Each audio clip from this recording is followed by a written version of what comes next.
My first guest tonight will be appearing this whole week at Zanies in Nashville and at the Hampton Beach Casino in New Hampshire, August 20th and 21st. It's a pleasure to welcome Jay Leno. Jay, how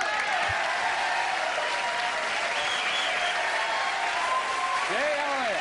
Hello, David. Good to see you.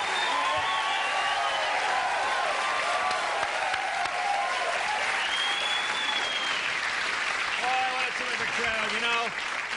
You know, it's really true, David. Only 1% of the teenagers are bad. I think these are the good kids. These are the kids you don't read about. No, that's I think right. that's a terrific thing. Nice to see you. Yeah, I just came in from California. Yeah, you live in Los Angeles, I for do, people yes, who I don't do. know. Did you have a good trip in? I did. Yeah. Did you see that Nancy Reagan was in Beverly Hills last month? You read about that? No, I didn't see Where that. she was given the Humanitarian of the Year award. Yeah, I'm glad she beat out that conniving little snip Mother Teresa, huh? Hey, it's good to see the right people win once in a while, huh? Looks like we may have a woman vice president. Pretty exciting. I think that's Yeah. You know, I'm amazed at the way the media is handling this, you know? I mean, they keep harping on the woman issue like it makes a difference, you know? I mean, you know ABC is going to do some kind of movie of the week out of this thing. Sure, she was vice president, but she was still a woman. You know, like I read a thing in USA Today. They did this. Have you ever read USA Today? Sure, I see it. Sure. This is like America's big. It's like America's biggest school newspaper. This thing. You know, I always feel like they should. They should have like a think and do page on the back of this thing. They did a survey and they were asking people if they thought the time was right for a woman vice president. I mean, like it makes any difference. I mean, what do they think is going to happen, huh? If she gets elected, they think Chernenko, the gigolo, is going to show up at the White House, huh? Big fedora, candy flowers.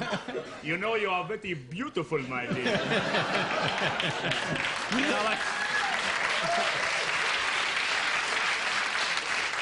like she's going to go, really? I guess I can show you some of the missiles. I guess.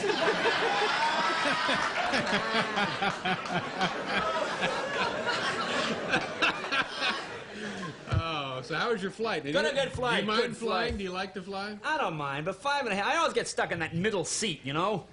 I always get stuck between the screaming baby with diarrhea and the octogenarian with halitosis, you know? We look like the 3 ages of man winging through space there. The movie, the worst movie, Nadia. You seen this movie, Nadia? People were walking out. That's how bad this was. It's the story of Nadia Comaneci. How old is that joke? People were walking out. Not that old. Pretty new. Thank you very much. Hey, you get yourself a little something. Yeah, you get yourself a little something. Oh, this is fabulous. Look at that, huh? Better late than never. That's Gee, great. I didn't think they wrap wax fruit. That's fabulous. Have you seen Nadia? You know what it is? I don't know anything. Oh, it's a TV movie, isn't it? They showed it on the. It's the story of Nadia Comaneci. This is A why I don't. Romanian gymnast. Oh. Perfect 10, right? Yeah, this is what I want to watch at 30,000 feet. Some commie on the side horse. Get out of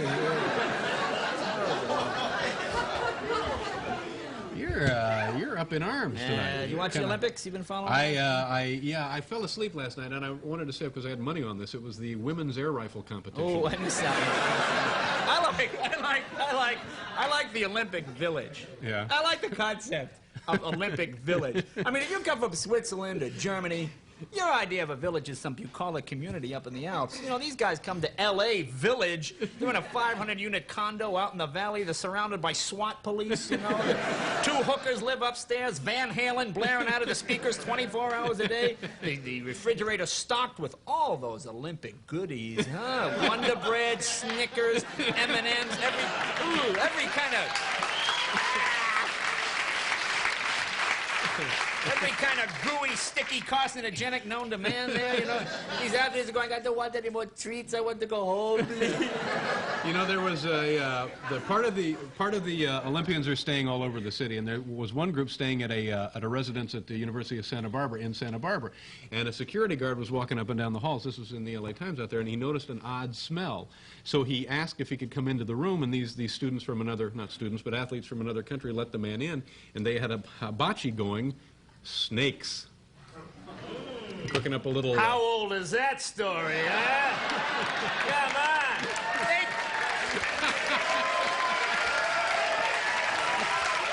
You know something? I heard that one in Munich. I heard that one in Sarajevo. Come on, how old is that?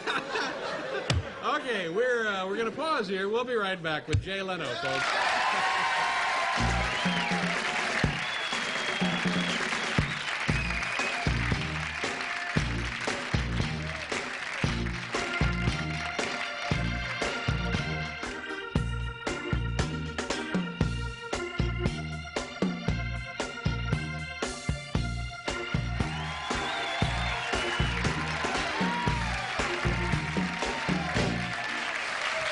Good?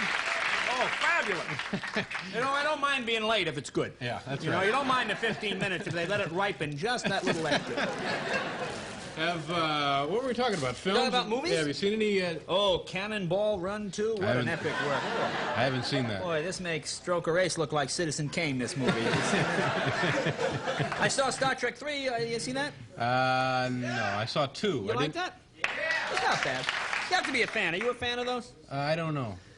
You don't know? I don't know. want you to commit to anything controversial at this point. There are tricks to watching Star Trek, you know. I mean, if you're watching the show and in the first 5 minutes you see a crew member you don't recognize, you know they're dead by the next commercial. I just turn it on and see Scotty, the Scotch guy. Scotty's good. He's got 2 lines in every movie. He says the same thing every day. I got my power, sir. I got my power, look, engine. And see, if you watch the show regularly, you realize Scotty is the only guy who never gets any women on the show, you know? He's like Hoss on Bonanza, you know? His women always die of something. Romulan fever, Klingon crabs, you know, some bizarre strain of intergalactic venereal disease. That's why the guy's so hyper. Imagine Scotty alone with someone. I can't do it, gal! I got my power! I don't use impulse power. You know what I like? See, the best thing about it, whenever you watch a Star Trek, to make you believe whatever inane premise they're selling, they always give you 2 known premises to make you buy their stupid made-up premise. Like, Kirk will always say something like, I realize this crew is familiar with the writings of Plato, Socrates, and, of course, Cremus from Rigel 7. Well, certainly, I mean, you know Plato and Socrates, you have to know Cremus from Rigel 7. The 3 are synonymous, certainly. The guy that used to annoy me...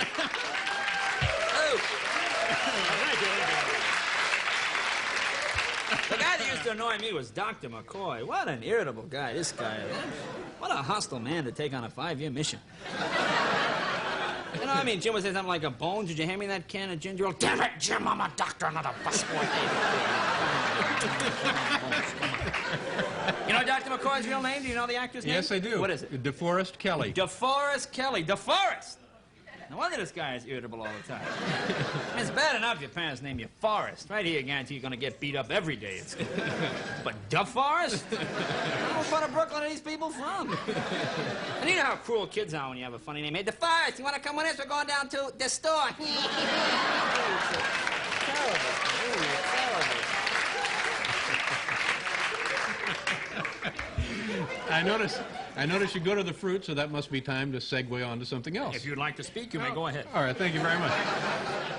Now, first of all, just let me say that the next time you're on the show, you're going to have to do a little Elvis. Next time we will do the Elvis show. Just a little Elvis. I don't want you to do do a little like Elvis next time.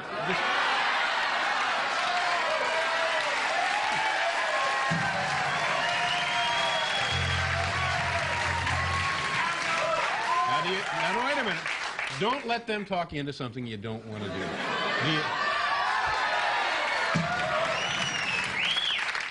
You know I'm not the kind of guy to let that happen to you.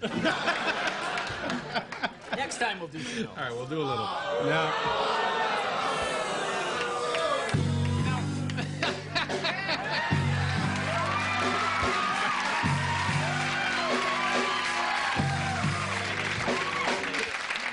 Okay, now in Jay's defense, it's something worth seeing, and everybody here tonight will be contacted by a special courier. I'm sorry to do that to you. All right. Those people are cooking snakes again. Now, what have you been doing while you're on the road? You watch a lot of television these days? Oh, go! Big TV season coming up. Norman Lear's got another one of his hard-hitting, is that right? socially relevant programs coming up. This was not bad. It's about a Cuban family that immigrates to Miami, a.k.a. Scarface. Have you heard of that? I didn't know anything about that one. One I watched the other night, Knight Rider. That's an Well, NBC here's a show that makes the Dukes of Hazzard look like the Encyclopedia Britannica. This thing. You see the one? This is the one I saw. Was the one where Michael Knight was forced to do battle with his evil twin. You see, I knew it was his real twin, too, because this guy couldn't act either. Is this a problem in America, evil twins? Is this something that, I mean, has anybody ever gone to work, found out you've been fired because yesterday after you left, your evil twin came in and screwed up all the work you've done? Is that so stupid? Oh.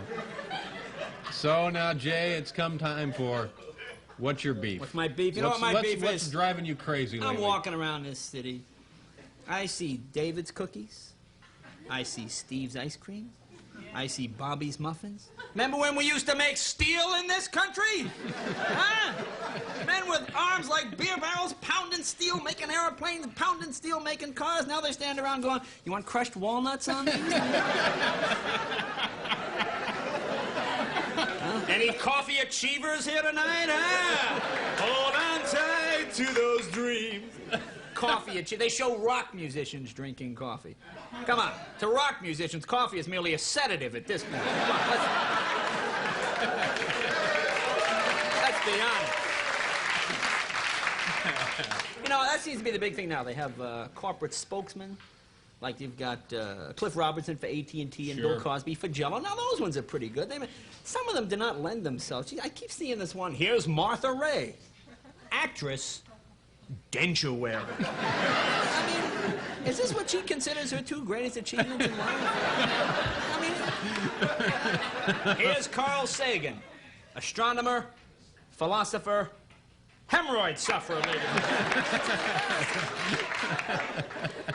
I saw one the other night for, am I pronouncing this right? Paco Rabanne, men's cologne? I guess. Is that right?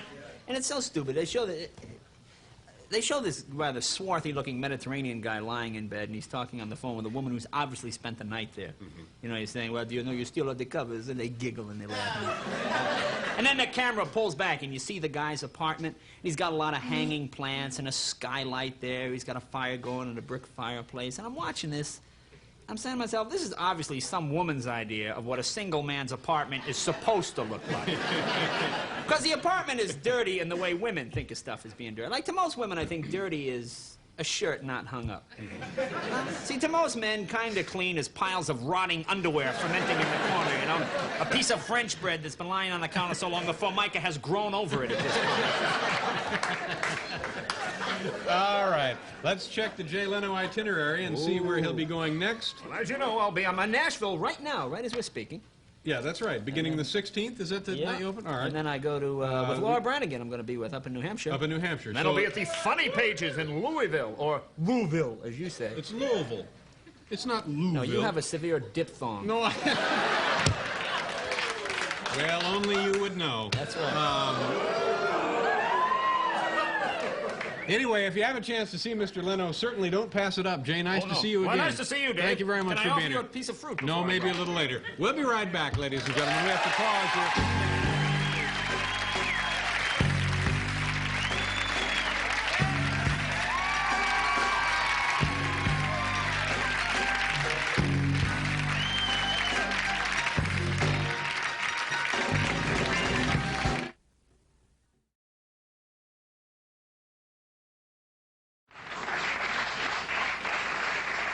Okay, we have a good show. Jay Leno is a very, very funny young man, and he will be out here in just a second as soon as I introduce him. He is my first guest. He is a good friend of President Reagan.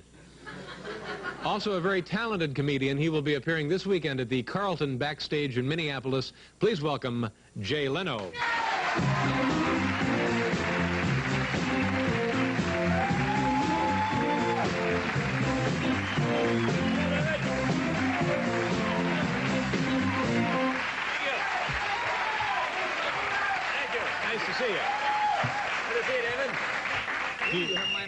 we have your magazine here. Do you want to take a minute to clarify this?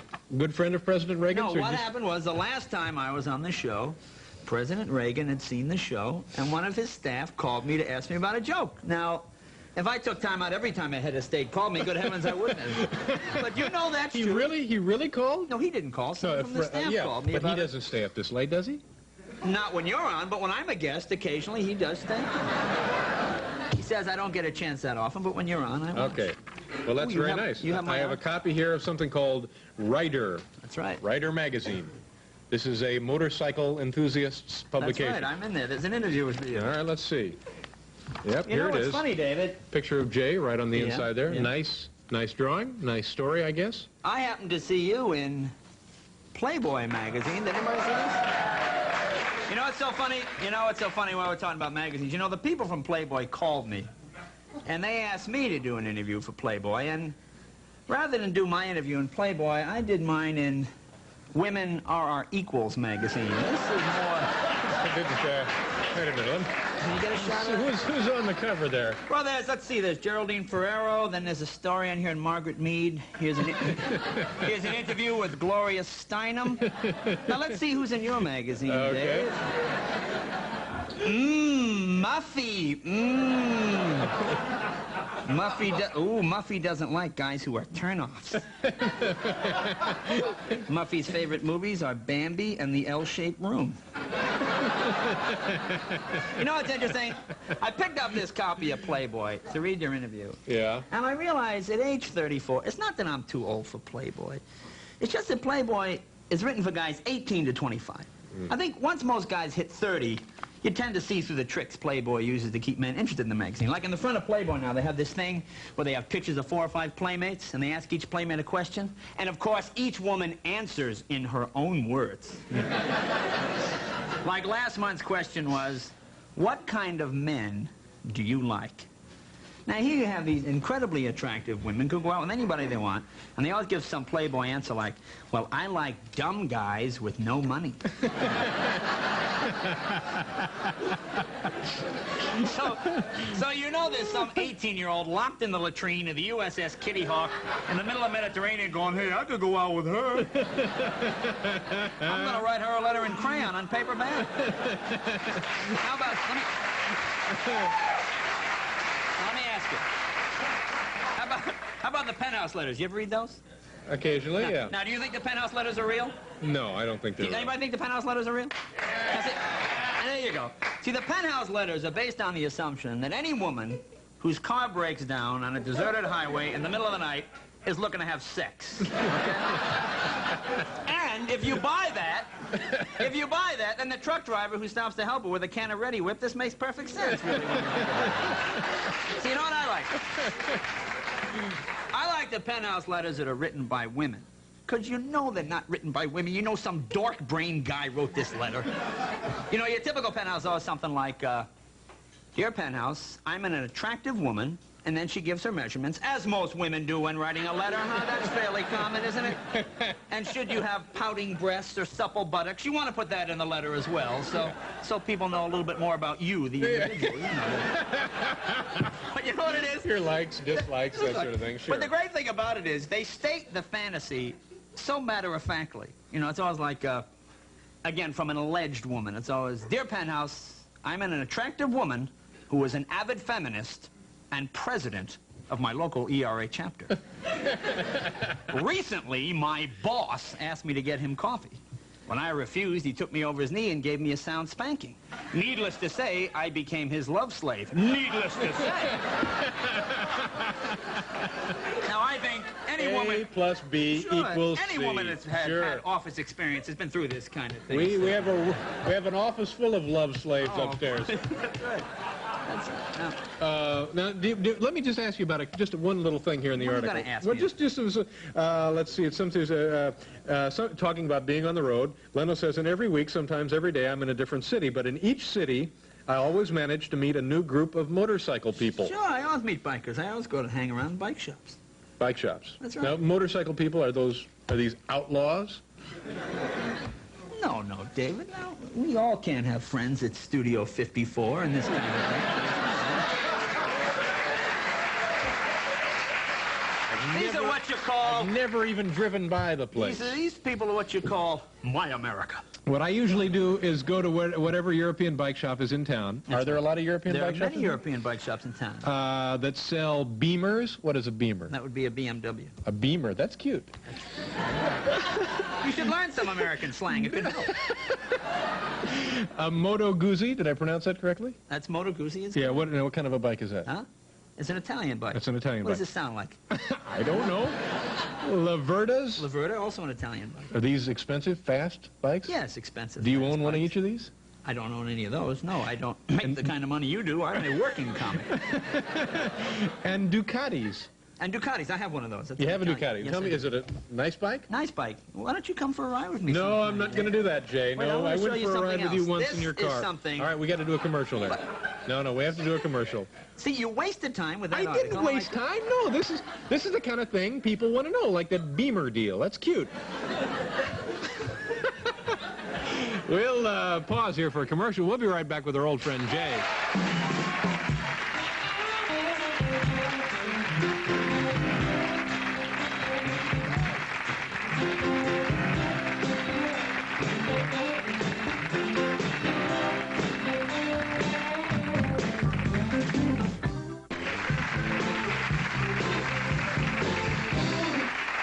Okay, we're back with Jay Leno, better known as the Beamer. Now, Jay, last time you were on, I said, when are you going to favor us with your Elvis impression? You used to do a...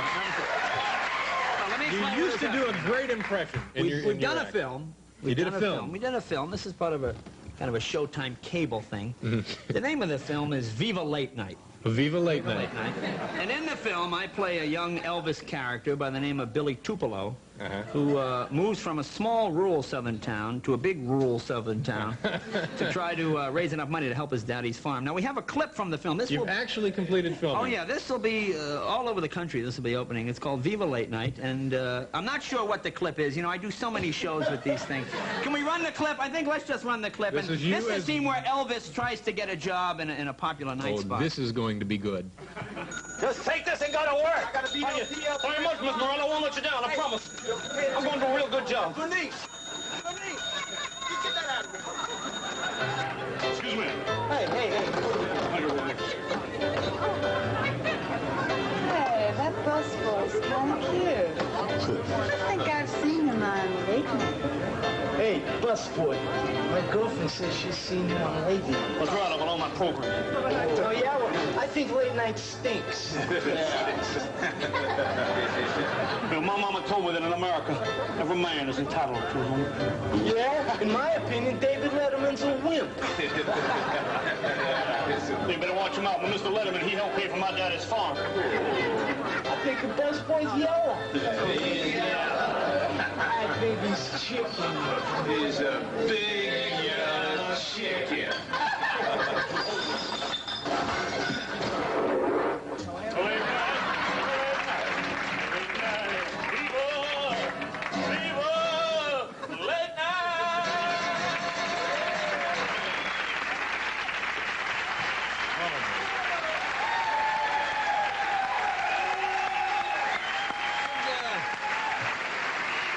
Well, It'll be opening nationally. I owe you an apology. When you started talking about that, I thought for sure it was going to be something stupid. Oh, no.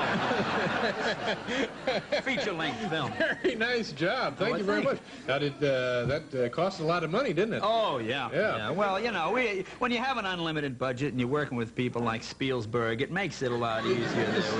We work with Cord Keller, very popular young director, directed this film. Now, David, I know something else. you got you. I know. You have your, really made me You mad. always travel Do you remember the last time I was on this program? you travel with your TV guide. Thank you, David. Do you remember the last time? Are you in a hurry?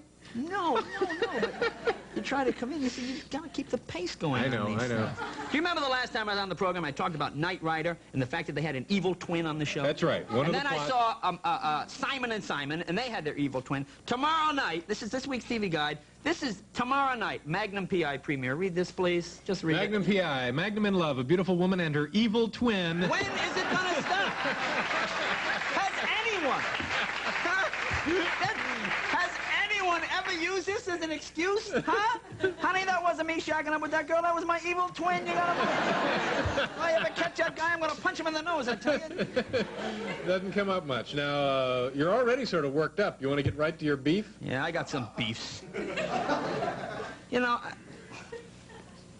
these subliminal ads that they see now. You see this one, for some kind of brand flake. Do you know what I'm talking about? They show this generic-looking yuppie couple walking through the market, you know. The husband says, "There's nothing different here." And then the wife gets like this Reverend Moon look on her face, you know. You know, suddenly they're being followed by this monolithic box of bran flakes. You hear that undercurrent of satanic music. Bran flakes! Bran flakes! People with sixes on their heads are eating this stuff in unison there. Are they putting some kind of hallucinogenic in this? No, it's a frightening thing. Yeah, it's ugly. And then when they use fear, like these American Express ads, these are very embarrassing. They show these noodle-brain Americans traveling around the world, constantly annoying people from other lands, and then suddenly these toadheads lose their travelers. And for some odd reason, they never seem to lose their checks in any reasonably civilized country, you know? They're always stranded on the Iranian-Iraqi border somewhere, you know? And Khomeini's banging on the door there. A bunch of slave traders are touching this guy's wife all over the place, you know? This guy's thinking, if I had those checks, I could buy her back right now. Oh, gee, what a tough break for me. We have just enough time, I believe, for you to tell us where you're going to be now. Ooh, well, tomorrow night I'll be in Illinois at Lake Forest College. Mm-hmm. And then I go to Minneapolis, as you said. What are you doing in Minneapolis? Carlton Backstage. Is that a nice place? Oh, that's a good town. I like Minneapolis. Minneapolis is a fine city. You know... Something real embarrassing happened to me there. What happened? This is absolutely true. I went into this bookstore that was also a dirty bookstore. So I was buying a copy of Ryder. Let me explain real quick. I'm standing there. I said, well, let me go look at a copy of Wrestling Mud Magazine, whatever it is. I'm standing there. Behind me, Ed Bradley from 60 Minutes was filming in that bookstore. You remember the porno one? I went, ah! That's absolutely true. But anyway, and then I go to... when will that be on so we can look forward to... It was on already. You can see the back of my jacket. It was on already. You should put that in your resume, an appearance on 60 Minutes. And I was on 60 Minutes. Then next weekend, we go to Rascals, and then the Comedy Works, where you saw that ad where my name was. Comedy Works is where? In Philly. In Philly. Well, and Rascals is in New Jersey. If you're near any of these places, you're silly if you don't make an effort to go see Jay. Very nice to see you. Well, thank you, David. We got to go here for station identification. We'll be right back.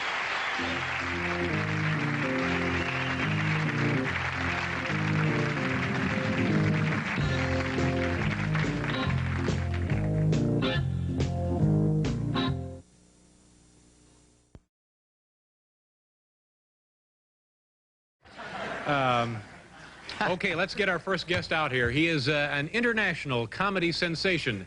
He will be appearing this Sunday in Montreal, Canada at the Club Soda. Please welcome Jay Leno.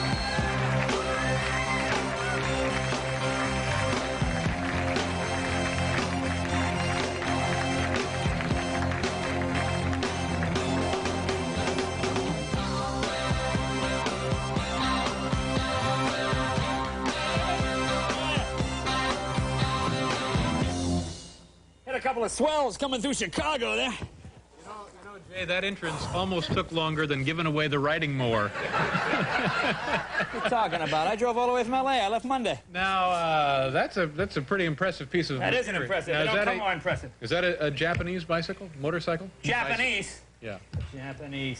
Japanese makes single-track vehicles. Harley-Davidson makes motorcycles, son. Is that right? Have I got it? That's made in America. Carved from a block of solid steel she is. Men with arms like beer barrels pounding out pistons the size of manhole covers. That's made in Milwaukee where the men are men and the women are glad of it. Sorry, Bob. Can't find any Japanese plastic on that, baby. No. Listen, I brought you something here. Now, oh, good, a gift. No, whenever I come on the show, you always make fun of the guys I ride with. The late-nighters. Uh-huh. So the guy said, gee, Mr. Letterman, whenever you come on, Mr. Letterman always makes fun of us. He teases us about... Your motorcycle buddies. Yeah, so they got you a little something. They asked me to give it to you. All right, I'll open it later. No, open it now. You want to see it. Take a look, take a Open it look. now? I think you'll enjoy it. I promised the guys you'd look at it on the air. Well, you did. Well, it's a lovely... Well, see, it's a necklace, but it's made out of human teeth. Each one of my biker friends, see, each guy gave a tooth. It's very thoughtful. And I thought that was nice, really. Very nice. They Yes, wouldn't sir. do that for Merv. No. And I thought that was a nice touch, you know. Now, did you rode all the way from L.A.? Is this true? You didn't ride all the way here from I L.A., rode did you? from L.A. That bike Did you come by yourself? Well, sort of. I brought that in to go for the big bike show this weekend. Oh, the big bike show. Out at you're gonna go, aren't you? Yeah, I'll be Nassau there. Coliseum. I'll be there. Sure, you'll be I'll out be there. You're a there. big motorcycle guy. Plus, I brought copy of TV Guide, as I always do. Bikers carry TV Guide with We them. do carry TV Yeah. Guide. You know that this is the most widely read magazine in America? When did this happen? I think it happened the same day ketchup became a vegetable in this country. See, you might remember, this is an issue from about 2 weeks ago. This is the Christmas issue, and I brought this for a reason. Because Christmas is the time of year when all the Hollywood scriptwriters, they put away their evil twin stories. They put away their what if Magnum gets amnesia stories. And they really write some creative stuff. I mean, they really do some interesting... Now, this is the actual TV Guys list. Listen, you can see I have them circled here. Family Ties. A Christmas Carol. This episode features Alex as the Keaton Scrooge, whose glimpse in the future reveals how he's lost the spirit of Christmas. Oh, yeah. WKRP in Cincinnati. A fantasy episode with station staffers portraying the ghosts of Christmas past to Carlson Scrooge-like persona. Odd Couple. Parody of A Christmas Carol finds a dreaming Oscar haunted by the ghost of Felix Unger. Alice, the ghost of a partner past, gives Mel the Dickens for firing his waitress. Why can't they write something original? Why can't they write something new? You know? I mean, like a nice Christmas story like that. Do you see that awful movie that was out, Silent Night, Deadly Night? No, I didn't see Did you see that? About a Santa Claus that murders people? In fact, those same people have got a new movie coming out this Thanksgiving. It's called Turkey. Now it's his turn to do the carving. You know, it's the same sort of a thing. Just terrible It stuff. doesn't seem like it's worth the effort, does it? Have you watched many of the new shows? I don't know. Is any of the new stuff? I don't think so. That's a good non-committal answer. Let's see. Here's one of my favorites, this new game show, Anything for Money. Have you seen this? I've seen some of that. Fred Travelina, the Yeah. host? What they do on this show is they try to find people with severe economic problems, and they offer them the choice between human dignity and small financial gain. Yeah. This is the kind of program Chernenko likes to show the Russian people as examples of what life in America must be like. Watch capitalist pig jump in cesspool for $100. Oh, here's another one. Lifestyles of the rich and famous. You Yeah, like that? that's a piece of work there. This is Yeah. like Karl Marx's worst nightmare come true, this program. Eh? It's like capitalism gone berserk this year. See, my thing is, why do rich people even go on this program? I mean, all this show is essentially is a video gift catalog for criminals. You know? I mean, they sit home with their VCR, play the tape back video, want to see Cher's secret wall safe again. Now, according to some of the new shows, are having a little bit of trouble. Finders of Lost Loves and ABC not doing well. No, I didn't know that. Gee, it's hard to believe. It's so realistic, huh? Yeah.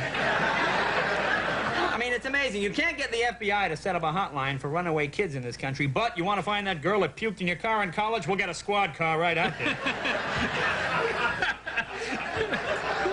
Here's a new one on NBC, Spencer. Anybody seen that with Chad Lowe? Is that the name of it? I haven't seen that. It says here, it's the adventures of a wisecracking teenager. Oh. That's something we don't get enough of in this country. Kind of a shortage on wisecracking teenagers, yeah. About a polite teenager. Boy, Yeah. there's science fiction for you.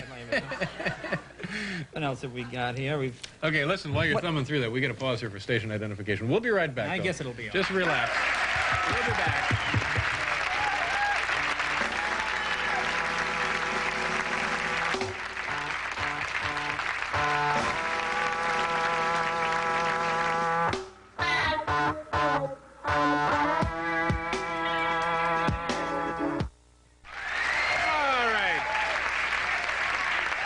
Roger Ebert will be joining us in a few minutes, and tomorrow on this program, Robert Klein will be here, and the Reagan gift shop owner, Mae McClarnon, will be joining us. Also, comedian Emo Phillips. Have you seen, you know who Emo is? Yeah, Emo's good. I like Emo. A little peculiar, isn't he? Strange, but funny. Now, you have your TV guide. I always have my TV guide. You always have your TV guide. You watch plenty of TV.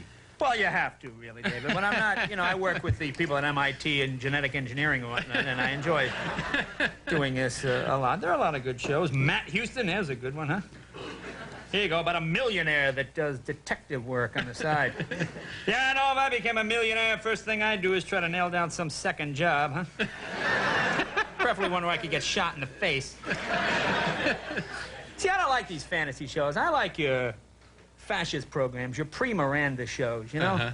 Shows like Hawaii Five-0. Pre-Miranda? Yeah, you know, book them down. Oh, hey, what about my rights, McGarrett? Rights! The Constitution's 3,000 miles away. You're not in America now, pal. This is Hawaii. Get him out of here. Slap his parents around, too. That'll teach him a lesson. None of this Bill of Rights crapola for McGarrett. See, I always wonder, who writes the synopsis of the shows and TV guide? Do you think they ever watch the show? Sure. Here's an actual this is an actual TV listing, all right? It's HBO movie, Unmarried Woman, the story of a divorced woman's struggle for respect and equality, starring Alan Bates. You think this guy knows what the movie is about? You think he saw this? Anything else there? Any other shows? Yeah. Oh, we got plenty, David. We got all kinds of stuff. See, the thing about watching TV is you do learn things. Like I did a prison show once. I did a show at Terminal Island for some criminals. Shows you what kind of agency I'm with. Huh? And I found criminals in real life do not laugh the way criminals laugh on television. You know what I'm talking about? No. You ever see the way criminals laugh on television? They always laugh in descending order of the head criminal. They do this on the A-Team, on Magnum.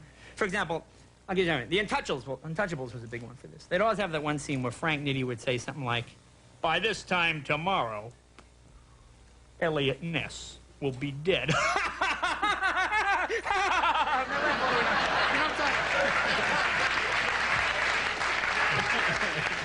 So it's kind of a strange thing that way. How about New Year's resolutions? You make any of those? No, I'm still looking back fondly at the past year, David. We had some interesting things. But one of the most unusual, I thought, last month, Charles Manson was injured. Did you read about this? When a fellow inmate threw gasoline on him during a religious argument. There's a couple of major theologians for you, huh? Gee, I wonder what part of the scriptures they are having trouble with when one threw gasoline in the other one's face and set it on fire. Still think it's Matthew 10?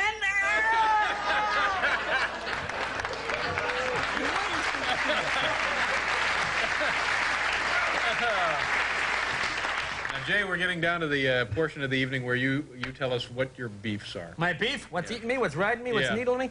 I don't know. I see this. Why do New York merchants, I don't know, I guess there's another part of the thing, but it's very prevalent here. Why do they always feel they have to claim some sort of mental instability to help them sell products? This is real big with used cars people, stereo salesmen. We must be nuts. We must be crazy. Our prices are insane. Now, what am I supposed to think? Hey, this guy's mentally retarded. Let's take advantage of it. Have you bought any of the new Time Life books? No. Ooh, the Great Gunfighters, World War II, the Hitler era. This is all part of the new Time Life Atrocities series. My favorite one is the Great Gunfighters. Read about John Wesley Hardin. So mean he once shot a man just for snoring. I mean, is this really responsible journalism on the part of I mean, what are they going to write about in the 1980s 100 years from now? Read about John Hinckley Jr., an hombre so ornery once shot a president just so he could meet a pretty gal. Okay. You're going to be, well, I think I lost your card. I'm going up to the Club Soda. You're going to be at the Club Soda. Is this a real place, Jay? This is a great... Do you know the Club Soda in Montreal? See, I guess you work pretty much just in America, huh?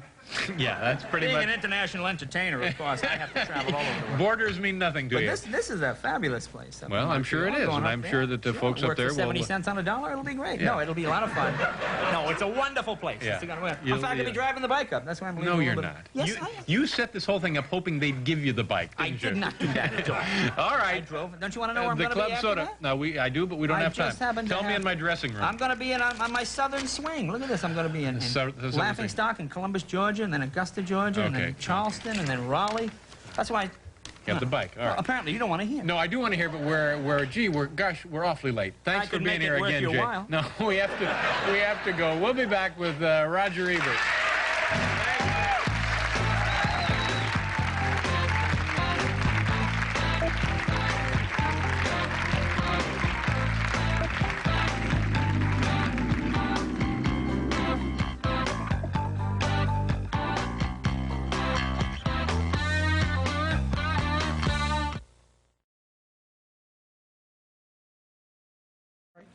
Good dog. All right, stay right there.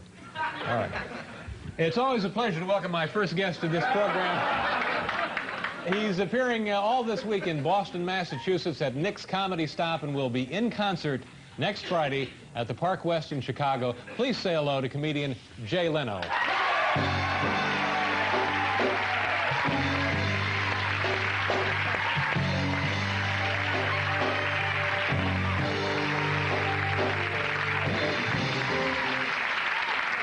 Jay, how are you? Hello, David. Nice to see you. Hi, big guy.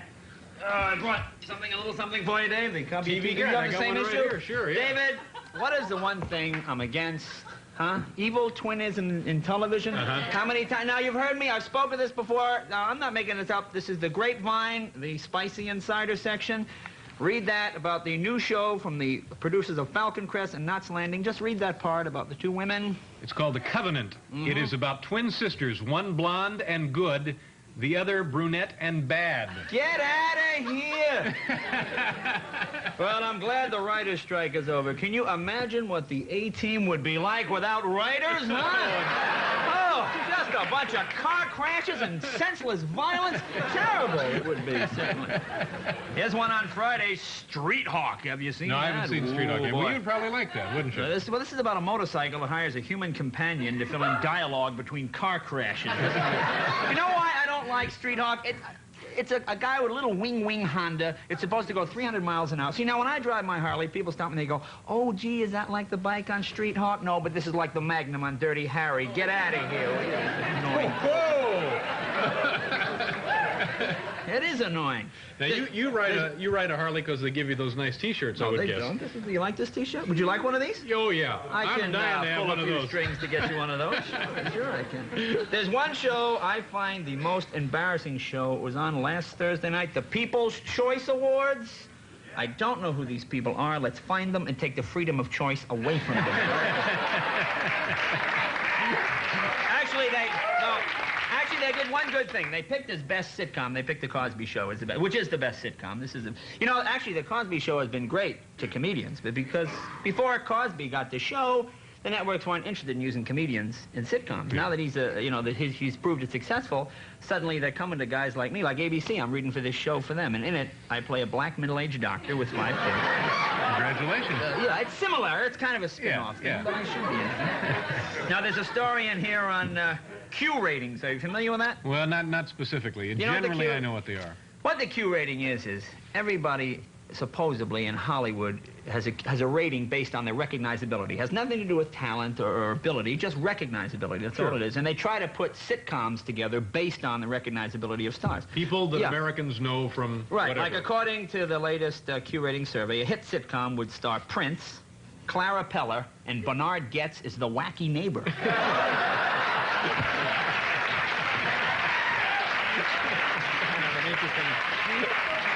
The wacky neighbor. Yeah, the wacky neighbor. Yeah, the wacky neighbor. Here's one, Miami Vice. Do you like that? That's kind of an interesting one. Yeah. Yeah, you know what, I mean, come on. The guys drive Ferrari, they wear designer clothes. This is one of the few instances on television where the police actually earn more money than the cocaine dealers, apparently. Anything else there in the TV guide? No, there's not much. You have any other interests besides watching You know what I television? did the other night? I know this is the yuppie thing to do. I thought I would try it. I played this Trivial Pursuit game. You ever play this? Yeah, I played it. Now, do you like it? Well... You see, that's exactly my... You see, I feel guilty playing it. Because what you have here are a bunch of useless facts masquerading as knowledge. Yeah. You know? I mean, the 80s are really the only time a game like Trivial Pursuit could even be popular. I mean, you go back 100 years, Thomas Edison, the guy would sit around in the dark to try to dream up the light bulb. George Washington Carver, I mean, the man was, how do you get more crops from one tiny seed? Now you got this vast pool of college-educated people. They sit around at night going, okay, what was Goober's middle name? You know, it's stupid. It's terrible. What was his middle name, just for future reference? What his middle name is. I don't know. What about world affairs? Anything in world politics catch your fancy this... Well, now I guess the CIA is all upset about this Nicaraguan manual thing, you know. I mean, they're trying to figure out how they got caught. It's so easy to see how these guys got caught. Have you seen the manual, the whole back page, about the author? You know, there's a guy in a tweed jacket, leather patch, he's got his foot on a case of dynamite. Of course they're going to get caught. Now they got this new thing, they want to put a qualified teacher into space Yeah. on the space shuttle. You know, we don't have enough qualified teachers on Earth as it is. Why don't we keep the qualified teachers here, send some of these crummy teachers into space? I got a couple of shop teachers. I wouldn't mind orbiting the planet. Okay. We'll check on the paperwork for that. We have to take a pause here. We'll be right back with Jay Leno, ladies and gentlemen.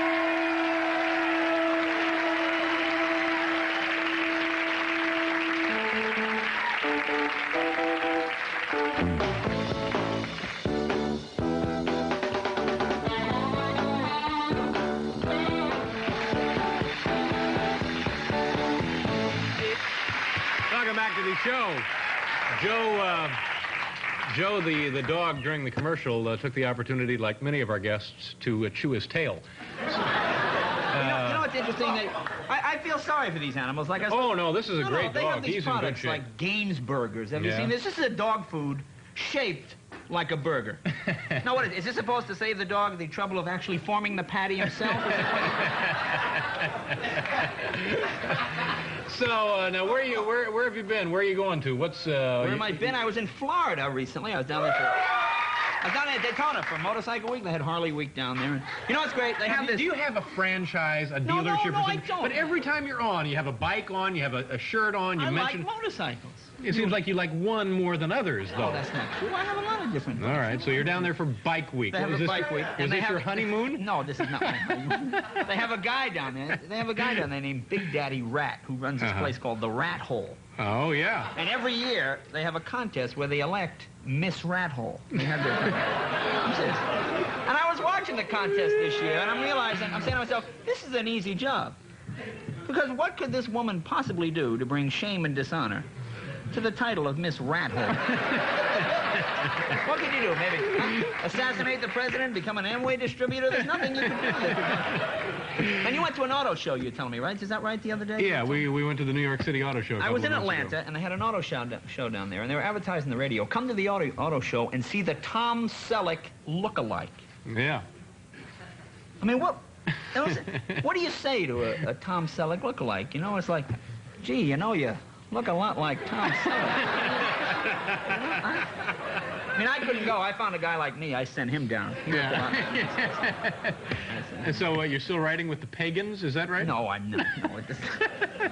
No, another remark, Dave, and your house may not be there tomorrow. Now tell me about your, as always, Jay, I'm sure you came fully prepared, What's fully my armed. beef? What's What's your needling beef? me? What's riding me? Yeah, what's under your These skin? TV personalities, I'm sorry, these spokesmen for these products. You seen this guy, Chris Roberts for Vicks? Huh? I'm not a doctor. Oh, yeah. that guy. Although I play one on TV. Not a doctor. Hey, pal, I seen your show. You're not even an actor. Get out of here. Then there's more wonderful folks down there at 7-Eleven. You seen their ad? They show the guy getting up, driving to work. On his way to work, has his first hot cup of coffee at 7-Eleven. Huh? What a terrific home life this guy must have. You know, you go to any other store, they have a sign, have a nice day, come again soon, thanks for shopping here. 7-Eleven's got that little sticker, put it back, thief. And you walk in, they got $10,000 worth of cameras watching $20 worth of Twinkies. And they always say they care about people. Give me an idea how much they care. You ever go into a 7-Eleven, they have their handicap parking across the street. Actually, this is the best time to go to a 7-Eleven. Anytime after midnight. Then it becomes like a Fellini casting call in this place, you know? All sorts of trolls and mutants wandering through the aisles. People with no birth records of any kind, you know? They always have some sort of a druid slumped over the register there. And there's always that nest of junkies festering in the cookie aisle. You ever shine a light down a cookie aisle at 7-Eleven after midnight? It's like, oh, they all scatter there. All the Malamars broken into. Saw a 5-pound bag of sugar sucked dry in there one night. I tell you, you know, you walk down the aisle and they got contraceptive foam on the same shelf as Cheese Whiz. What do you want? How do you want to make love? You want a cracker? What do you want? How can you name something Whiz and expect people to buy it? You know, if I pick up a product and I see Whiz on the label, I'm going to read those ingredients very carefully. Exactly how much Whiz is in there. It's terrible. Jay Leno will will be in Boston this week at Nick's Comedy Stop. Yes, sir. I mentioned that we added 2 extra shows. No, on 2 extra Sunday. shows at Nick's Comedy Stop, Comedy Shop. Stop. You know what, Comedy David? Stop The in writers, since they were off last We got to week- go, Jay. I know, but they asked me to read this. The writers, Oh, they had okay. some time off. They asked me to read this. better be good. They We're had running nothing out of to write, time. and they said, Jay, I guess you're going to be at the Park West at 29th, and then probably Clearwater, Florida on the 31st. You'll like this place, Kisses. And Kisses? then the You next work at a day, place called Kisses? And the next day, I go to Cheek to Cheek. Oh, my And then God. next day, I go to DeKalb, Illinois, to the Egyptian Theater. It sounds like you're an adagio And then I go to your hometown. I go to Crackers in All Indianapolis. right. Well, nice to see you. Well, again, nice to Jay. see you, Dave. Thanks for having being me on. here. Well, we So got to long, go away fella. here for station that? identification. We'll be right back.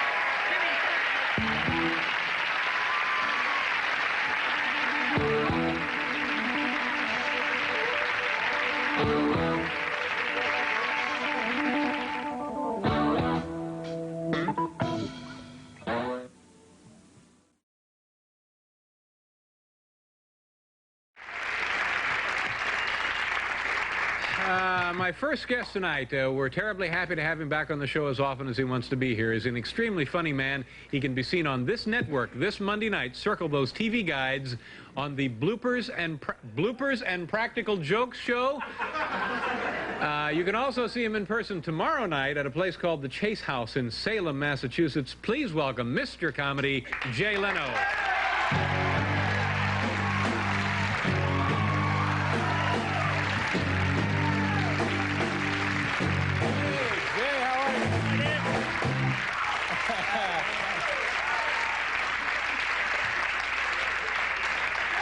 Nice to see you. You look terrific. Now, that is a... You like this? That's a stunning-looking outfit. You know, I buy this Miami Vice stuff, then the thing probably get canceled. You know? I think it's a... It looks good, though. Yeah, Looks you good. know, I don't have my TV guide tonight.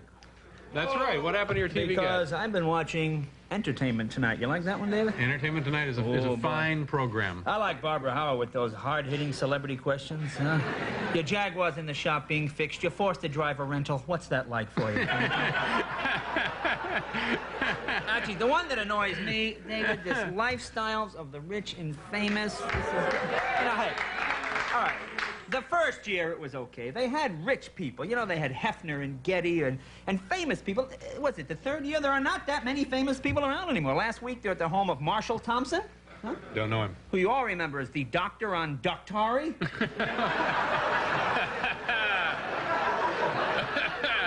Well, I bet in his own way he was interesting. Yes, he was kind of interesting in his own way. Well, now, what do you like on TV? I know you always come on and complain about things. Are there shows, complain. anything you like on TV? Big fan of the news. In fact, 2 nights ago, I was watching that guy Schrader. Big fan of the news? Is that what you said? Yes, I enjoy the news. News, yeah. Yes, I do. I was watching Schrader on a fishing trip. You know, the guy with the portable... William Schrader, yeah. Is this the most unbelievable thing? I mean, this portable heart machine, is this unbelievable? And of course, the Japanese, right on top of the situation, huh? You seen that? They just come out with a new Sony Heartman. Have you seen that? That little kind of designer thing that comes in a pouch. Oh, no. You know, comes in a pouch? Comes in a pouch. You know, see, the amazing thing to me about these portable heart machines is that they run on batteries, yet no one has come up with any new technology on how to change batteries. You know, anytime you got anything with batteries, you got that plastic door with the 4 springs, you got to line those batteries up just right. You know, you're wearing one of these portable heart machines, I figure you got maybe a good 10 seconds to change the battery. You pop that door and that battery rolls under the bed. Oh, God. And you know the Duracell people are going to have a field day with this. You'll see TV commercials, 2 heart patients. One guy's got the Duracell machine. Oh, he's making love, this guy. What's the matter, Bob? Didn't use Duracell?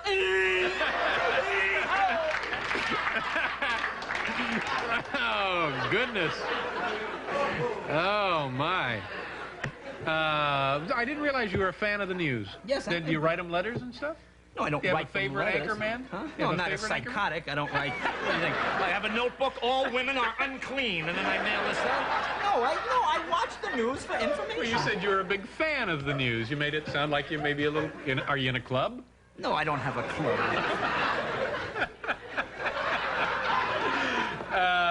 So, you're going up to Massachusetts? Going up to Massachusetts. Your parents are still in the Boston area, I'm going right? to stay with my folks. You know, see, my mother thinks, because I'm on this program, that I have some tenuous connection with show business, you know? My mother thinks, because I do this show pretty regularly, that I know everybody in show business, you know? I was watching, again, the news, couple of weeks ago. You're a big fan of the news, big aren't you? fan of the news.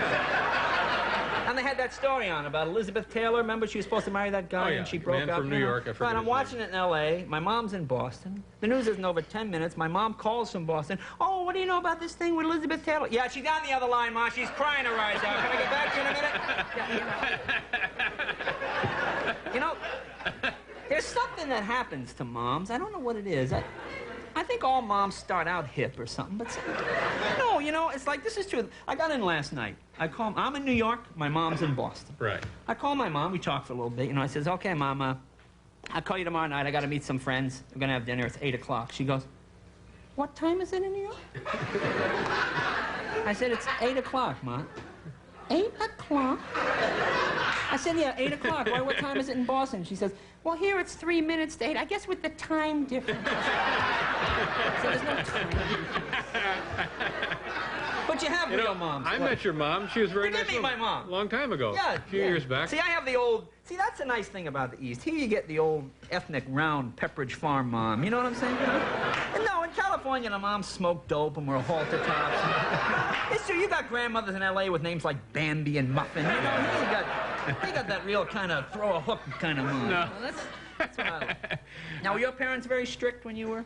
Yeah, pretty much. Pretty much. Now, who's worse, generally, mother or father? I always had more trouble with Mom. Mom is much worse. Yeah, Mom. You know, you do something wrong, Dad hit you once or twice, leave in disgust. He's so fed up. See, moms will come in, hit you, leave for 10 minutes, think about it, get even madder, come back, start hitting you again.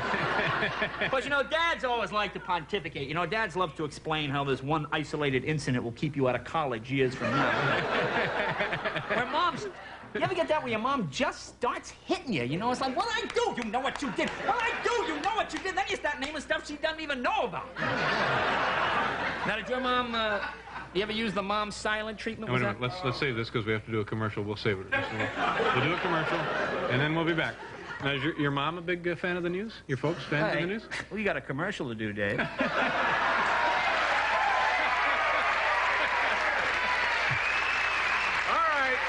We'll be right back with Jay Leno.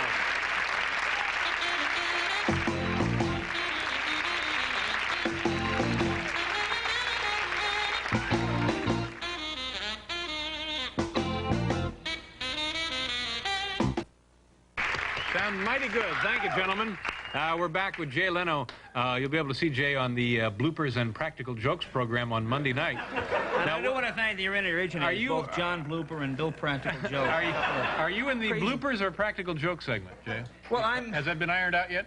No. This will all be ironed out on Monday. And what will you be doing? I'll be doing some humorous films. Oh, humorous films. That'll be nice. Yes, some things I put together. Yeah. And then they'll air Monday, so it'll be fun. Okay. Any word on the news club? The news club? No, but you will be kept informed. Okay. Now we're done with your mom. Well, apparently so. All right. Now I know you're on the road. You're probably the hardest working. On the road. You know, I was at now. See, I know that. Do they have these restaurants here? I was down south last week. Big Boy restaurants. No, they have them in Indianapolis. They have them all over the. Big Boy. I thought it was a gay place. I go in there, I order a hamburger, right? And the hamburger comes, got a bun, it's got the meat in the middle, it's got the bun on the top. On the top bun, it's got a pickle with a toothpick through it on top of the bun. Right. I'm looking at this, I say to myself, they can't even assemble it correctly. Plus, they got the worst logo, that big fat kid out in the yard there. You bear a striking resemblance to the guy. There's another heart attack waiting to happen. Why don't you put Jack LaLanne in front of the building you want people to come in, not some walking ad for cholesterol? Plus, it's a fire hazard. People trying to get out of the building, there's two big buttocks blocking the doorway. I heard your boy was killed in the Big Boy fire. Now, he got out of the fire, okay, so he hit his head on them buttocks coming around the corner. How many people have to die on those things before they move them out of here? Same old So, Jay, it's come time once again for What's Your Beef? Yeah, I didn't mean to wake you there, Dave. What's eating at you? What's chewing on you? I've been following this Reagan trip. Is this for real? See, a lot of people are upset because he's going to the cemetery. You never hear from the people that aren't upset, you know. Huh? I mean, he got a beautiful note the other day from Dr. Mengele. Did you happen to see No, I didn't read it. Nice note. But what does this mean? I mean, what does this mean? When he goes to California now, is he going to be making courtesy calls at the old Manson place? Is that... Huh?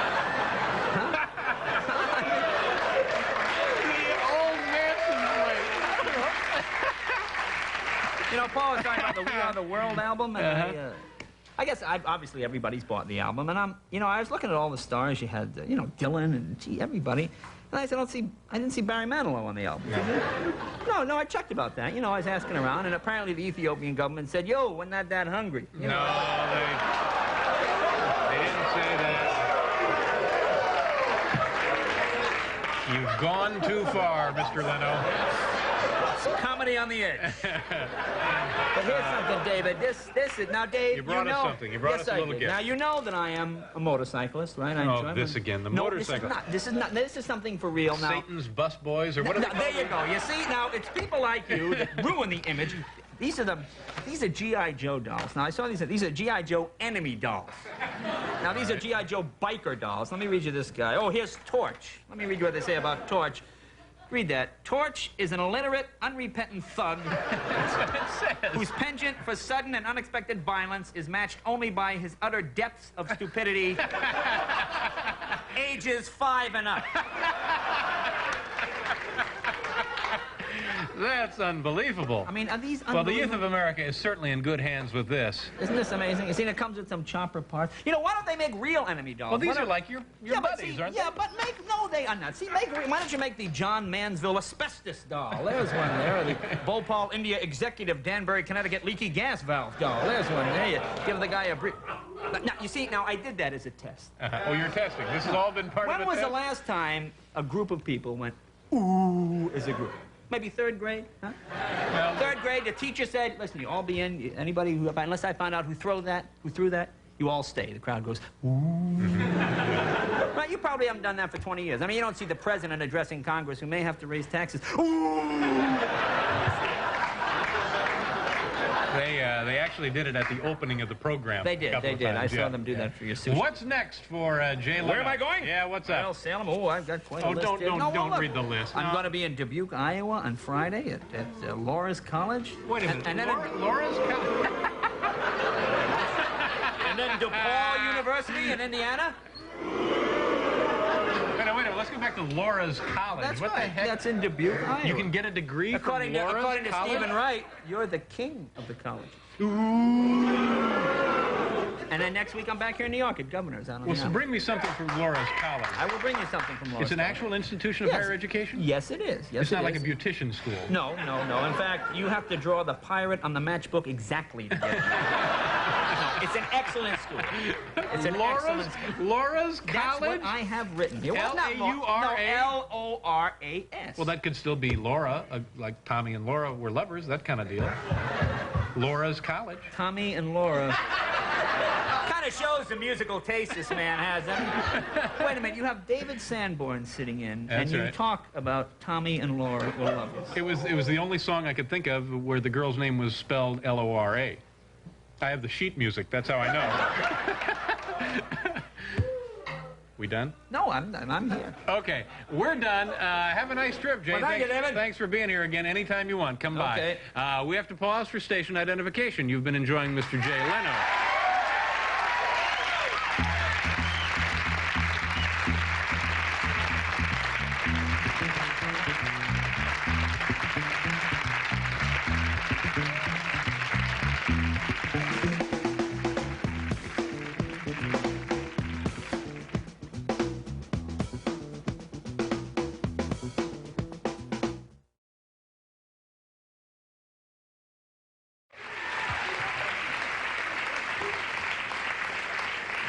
This week's issue of Newsweek magazine calls my first guest the king of the club comics.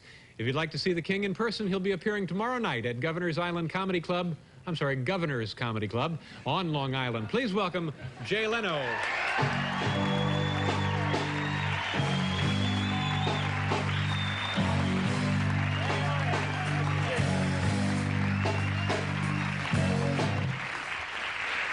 Nice to have you here, as always. Yeah, it's good You look being here. terrific. You having a nice summer? Good summer. I just got back from Reno, Nevada. Reno. Working up there. Working up there at Harrah's. They just sold the Mustang Ranch. Are you familiar with this? Heard of it? Sure. One of the illegal brothels. $18 million. It was great. Some huge corporation bought it.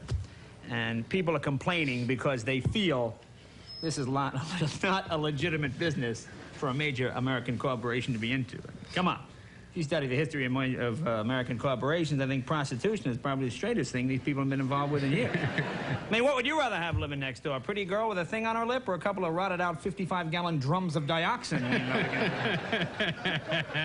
You know, the amazing thing about it is they're selling stock. Is that right? I'm not making this up. They're selling stock now. I mean, how does this work? You know, you pick up the Wall Street Journal. Candy ill, stocks plummet. You know, kind of a frightening thing. But I've been traveling. Yeah, what do you do for entertainment when you're on the road? It's lonely, isn't it? Oh, it's lonely. And I saw the other day, Rambo. Have you done this? Oh, come on, do the genocide. Let's do it, everybody. Have you seen this movie? I haven't seen it yet. How about you? Well, before I saw the movie, I read the book, which wasn't actually a book. It was a two-page pamphlet I got from the John Birch Society. You know? Just kind of a simple thing. Rambo opens fire, page 2, the end. You know, not much. I tell you something, though. You know what I love? I love when foreign countries get very self-righteous about the United States. Like England now wants to ban Rambo. Yeah. Because they feel the movie condones American-style violence. Yeah, what I think Stallone should do is maybe go back and reshoot some of the scenes in a soccer uniform, make it a little easier for them to understand. See, I would like... You make a pretty good point there, pal. Yeah, I think so, David. That's right. That's why we're here. It's about somebody made a point on this show. See, I would like... Ooh. See, I would like to see Stallone branch out a little bit. Try to combine films. Get like Rocky IV meets Rambo, you know? This way the guy can just come out and literally punch himself to death on the screen. Just kind of watch him implode. But been traveling around. I was in... you know where I was the other day? I went Pittsburgh to L.A. I never flew Pittsburgh to Los Angeles. This was the worst airline flight. I don't want to say the name of the airline because that really wouldn't be fair to... I'll just give you the initials. I don't know. I hope I didn't blow anything. Have you ever flown this? I actually have flown. This is like stepping into the hole of some kind of flying slave ship. This thing going to... No seats, bodies piled on bodies like some sort of celestial funeral pyre there. This is the kind of airline that when their planes crash, you only hear about it on cable. You know? I mean, it is. I'm waiting at the... You know, the whole thing is like some Fellini nightmare. I'm waiting at the terminal. There's these pilots lined up. They're pumping quarters into that insurance machine there. The flight attendant, nice flight attendant. Helga, the stomping mare, working this flight. Kind of a stomping mare. Kind of a large, burly woman. She's wearing this Mayan death mask. She's handing out this concoction of gruel and bug juice. I mean, the movie was Eraserhead, all right? Just to give you some idea. And the worst parts, you ever get stuck on a plane with nothing to read? You're forced to read the in-flight magazine. Oh, yeah. Yeah, this is edited by the same people who do highlights, which you find in your dentist's office. Their job is to go through the magazine, tear out any interesting articles, and then throw them away before they get through it. See, I always like when the flight attendant makes that announcement. Feel free to take this complimentary copy home with you. Yeah, that's okay. I'm not going to be wrapping any fish today, huh? I think more people steal the puke bag than take that stupid magazine. Anyway. But you enjoyed your flight. Well, you know what it is? It makes these stops. And it's not even like regular stops. It's so like the pilot can show the plane to his friends. You know, that kind of...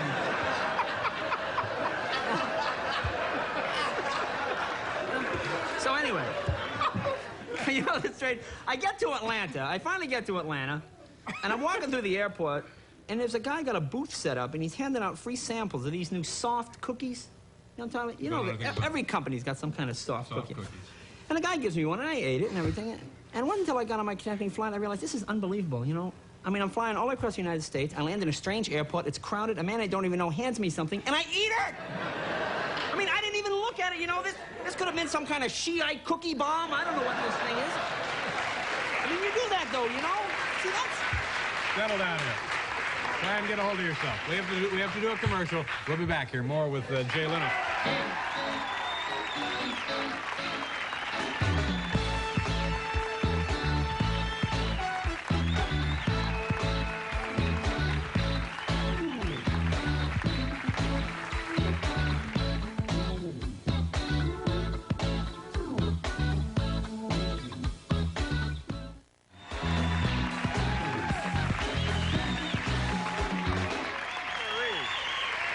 is here, Mitch Rader.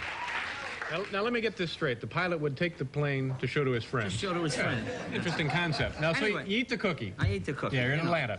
No, but I told you that already. Yeah. You know, but that's the thing. When you feel safe, you just do things, you know? It's like, you ever walk into your local market, there's a TV tray with 30 or 40 gooey cheese balls, been sitting there all day. They've been under a hot light 18, 19 hours in a row. You walk by, you eat one, you don't think anything about it? Right. You walk down the medicine aisle, there's poor Tylenol in a steel case and a metal thing with safety straps around it. A couple of armed guards are watching. See, there's something real suspicious about these soft cookies. That's, you know, no, wait. Fresh cookies are soft, stale cookies are hard. We now live in this era of technology where these huge corporations are now able to make stale, soft cookies. You know what I'm saying?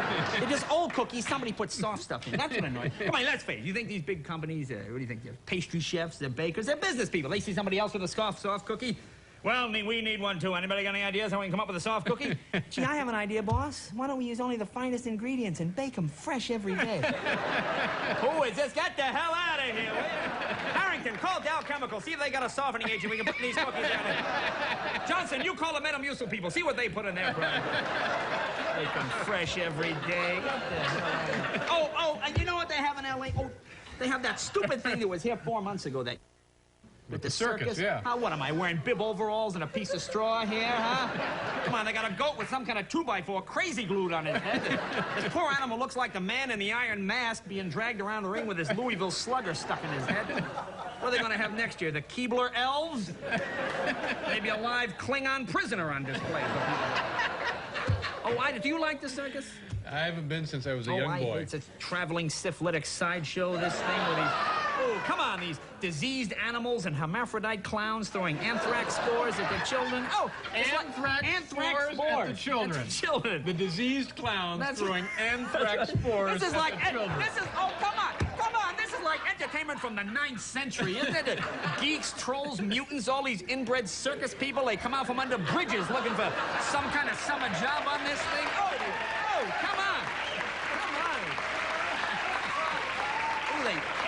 They bring disease and pestilence into the area. Ooh, the sun hits them, those spores. Oh, it's horrible. I don't like this, sir. Yeah, but the kids love them. Yeah, I guess if the kids like it. I guess that's...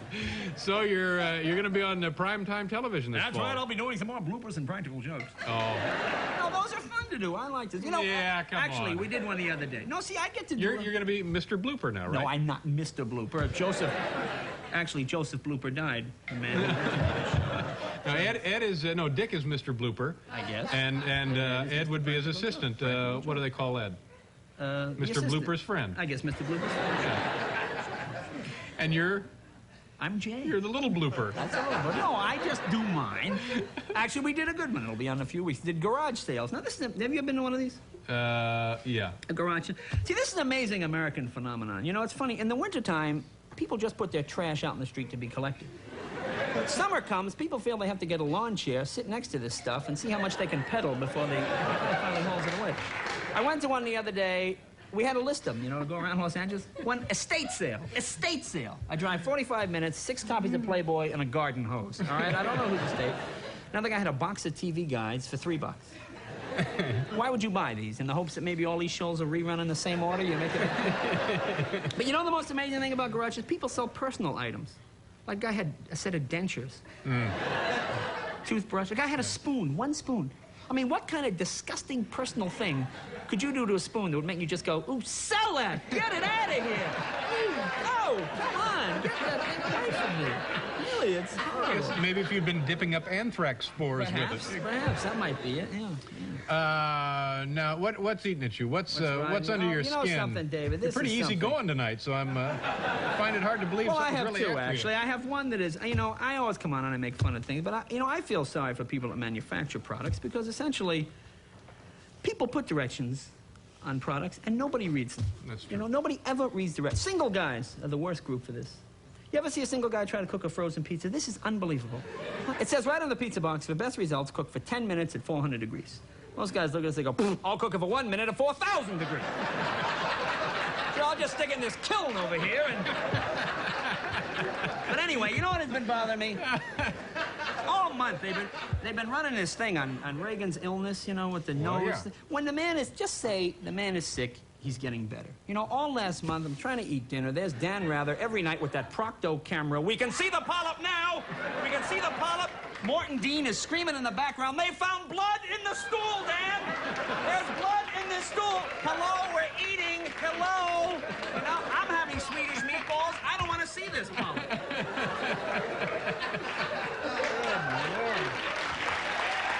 Yeah. All right. You'll be Tomorrow night. tomorrow night. They'll be on Governor's I'll be at Comedy Club in Long Island. And then next week, I'll be back here in New York at the Bottom Line for 2 days, Wednesday and Thursday. Oh, good. And then Friday, up to my hometown. I'll be up in Boston. I'll be in Lynn, Massachusetts, at the City Hall. Keep up the good work. Well, thank you very much. Thank you very much, Joe. We'll be right back.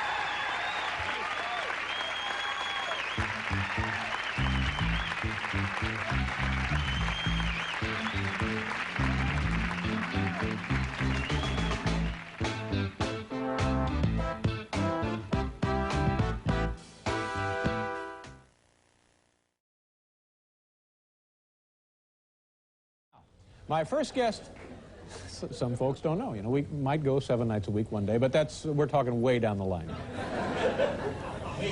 My first guest tonight stirred quite a controversy the last time he was here by verbally attacking circus people. Hopefully he's calmed down by now and is appearing in concert on October 19th at the Holiday Star Theater in Merrillville, Indiana. Please say hello to Mr. Comedy, Jay Leno.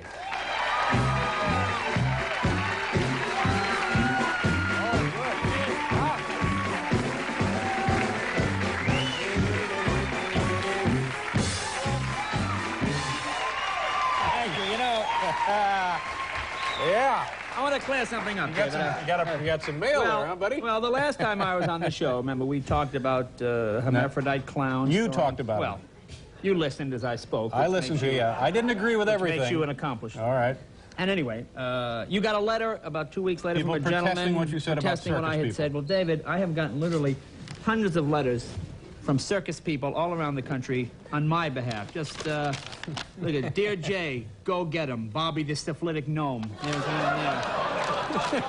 Jay, we love you. Lucy the Appalachian donkey woman. There's one here from Carl, the disembodied face in the jug. That's not all. The sniveling druid. There's hundreds of them here.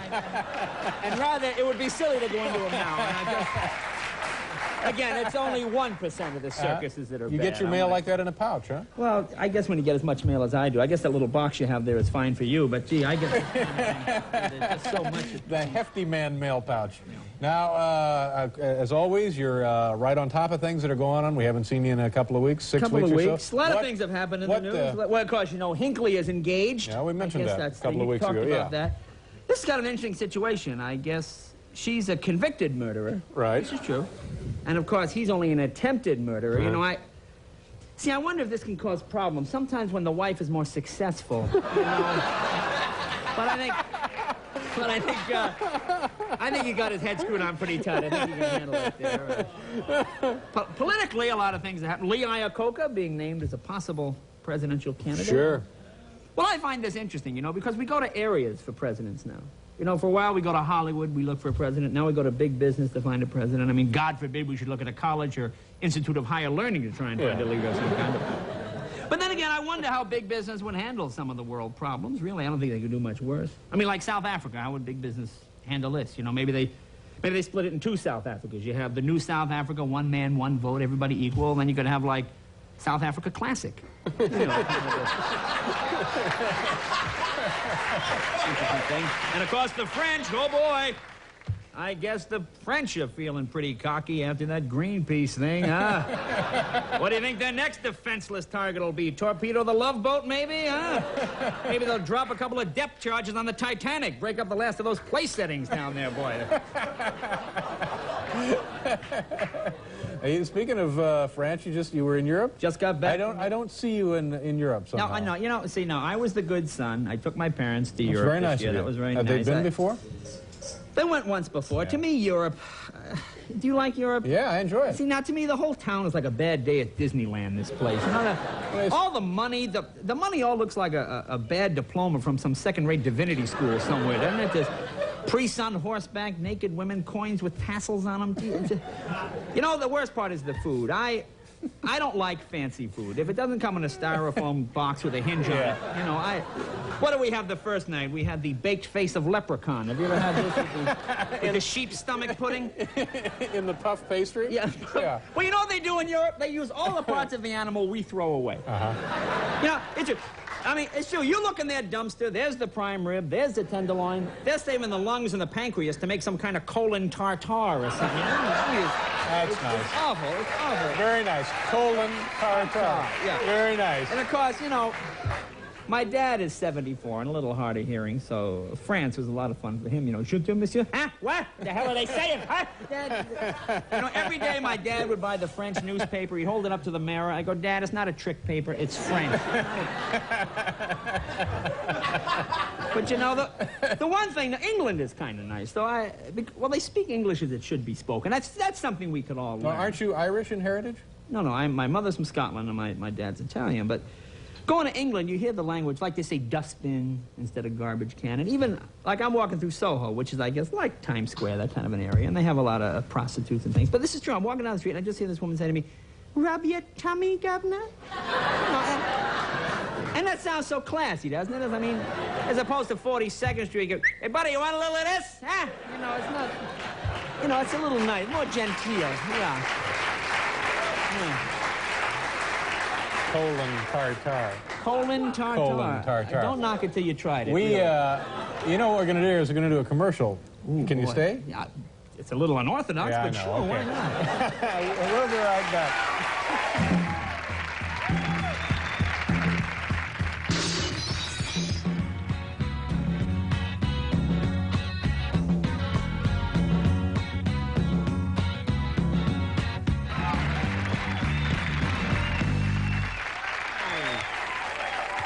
We're back.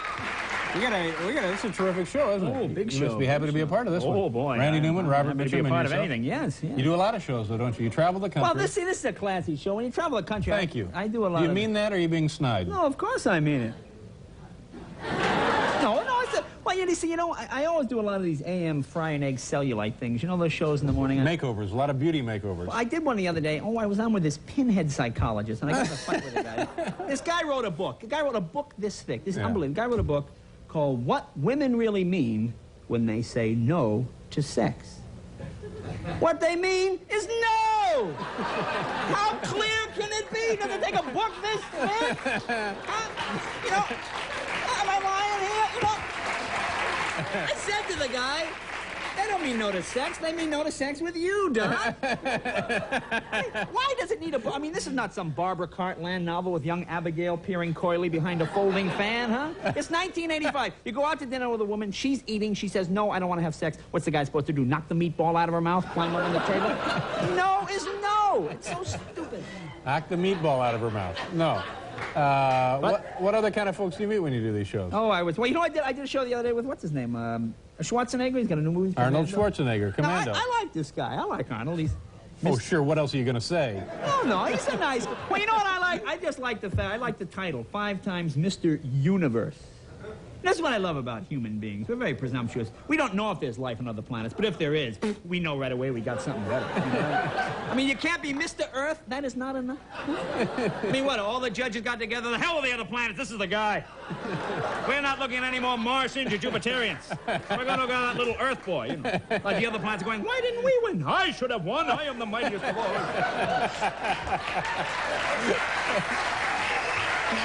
But... the new TV season. Wait a minute. You call the psychologist a pinhead. A pinhead psychologist. But yet you love Arnold Schwarzenegger. No, I like Arnold. No, I like Arnold. He's a straight-ahead guy. I like him. I think he's funny. I like this guy. Have you watched any of the new shows? David, I've been very busy. You and I have done a service, really, to this country. I mean, last year, we hit him pretty heavy about the evil twins, the constant proliferation of evil twin stories, Magnum, Mad Houston. Well, this year, they've done away with the evil twin. Thank God. But on Dynasty, they've replaced the evil twin with something known as the, you might want to read it, God. It's right here in TV Guide. The scheming lookalike. The scheming lookalike. The scheming lookalike Rita. It's another evil twin. Have you seen any of the new shows? No. Seen Robert Blake in Helltown? He plays a priest who doesn't turn the other cheek. He blows it away. You know, all it is the same old cop shows. The same old cop shows. They just change the lead. Now he's a priest. Like, what does it say next week in TV Guide? Oh, when a bishop goes on a murder spree, there's only one priest that can waste him. And how did he get Helltown? You know, how did this guy just happen to... I mean, does he sit down with the archbishop? Well, what dioceses are open? Let's see. Blue Ridge, Kentucky is very pretty. Monterey, California, right on the ocean. That's lovely. Oh, here's one, Helltown. Gee, that sounds nice. Yeah, I think I'd like Helltown. Yeah. I saw a show. Now, this show has been on quite a while. Give Me a Break. That was something. That's on right here, NBC. Right. Now, see, I didn't realize that was the name of the show. I just assumed that was some urgent plea from the producers somewhere. Yeah. But I guess that's actually a very fine show. What about the... The Equalizer. Oh, yeah. Now, have you seen this? Yeah, I wonder what happened to all that money from the Bernard Getz Defense Fund, huh? You know, I tell you, you watch these TV shows... You watch these movies, and you assume the Constitution is essentially this useless rag that the police have to work around to accomplish anything. I mean, Dirty Harry movies are like this. You know, you see the guy commit the crime, and then the criminal always gets out on the most absurd liberal Constitution. You know, Dirty Harry goes to court. He always gets the liberal woman judge with a hair in a bun, you know. Well, Inspector Callahan, since you chose to come to court in a tie that obviously clashes with your jacket, this murderer will be forced to go free. Oh, should have read that clothing amendment a little more carefully, Callahan. What about Robert Wagner's back, right? Robert Wagner's back in Lime Street. Yeah. He plays a suave investigator in this one. Gee, you think the public's ready for this kind of career switch? I know the last show, he had a blue Rolls Royce. This one he has a red one. I don't know if they can... let's see. Now, tell me, you got a beef you want to unload before we get to the... A beef? Yeah, I got a beef, I guess. It's a real quick one. What a coincidence. Yeah, these movies, these coming-of-age movies that they have. Sure. You know... St. Elmo's Fire? Well, not so much that one, like the teenager, Porky's, Real Genius, Weird Son... I don't know, maybe I led a sheltered childhood. Does this really represent kids today? I mean, when I was in 8th grade, I don't remember getting together with the other Boy Scouts in my scout troop and buying a hooker. Huh? Really? I mean, am I unusual in this respect? You're going to be, now let's take care of this. You're doing concerts now. Some concerts, Dave. No longer the clubs. Oh, look, here's a list of places where I'm going to be. You know, I guess somebody must have put this in my pocket by one of those jokers backstage. Well, I got a bunch of college. These are all 11 states in 11 days. I guess you'll be sitting on that duff for the next 11 days. Lake Forest tomorrow, Elgin the next night, Harper the next night. You're going to be in Merrillville, Indiana, October 19th. Well, that's a big theater in the round. Oh, yeah, it's a big place up near Gary, And then University of Wisconsin, Parker Theater, Florida. All right, take your Holiday House. Oh, it'll be unbelievable. Take your props and get out of here. All right. Go on, kids. We'll be right back. Jay Leno.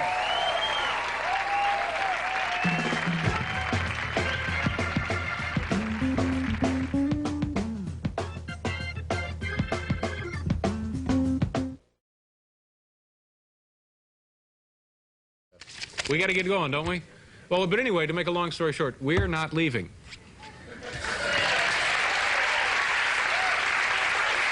Got to get right to it. Oh, I know. My first guest tonight is one of the hardest working men in show business. He is featured in an interview in the new issue of Playboy magazine, right here. And he can be seen in person on November 27th at the Community Center Theater in Sacramento. Please say hello to Jay Leno.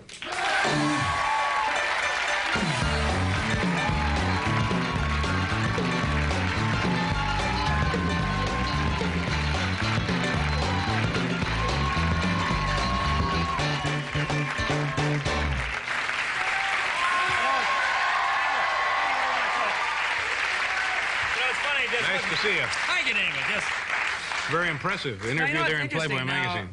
I remember, now you did the Playboy interview. About a year ago, 2 years ago. A year ago. I noticed when you did it, they just, I guess they had a small black and white picture where I noticed for myself there's a rather large color shot. Large color picture, is it? Well, show them the picture. Well, I'm not the kind of guy to brag, yeah, right. certainly, but I guess they decide who gets the big picture. Yeah, I suppose that's actually, my true. Favorite issue is the December issue. Why is that? The one that has all those fabulous Playboy bachelor gift items. Yeah. You know, like the 3-foot chrome shoehorn made by Swank. You know, that's You know something? You know, when I was 19 years old, freshman year in college, I actually sent away $14.95 for the Playboy electric swizzle stick. Yeah. You know this thing, a little black handle Playboy emblem, 2 D-sized batteries, put it in a woman's drink, free, mix it. I mean, I figured women would be real impressed with this. You know, I figured I'd walk into parties, girls would go, "What's that, a Playboy swizzle stick?" All right.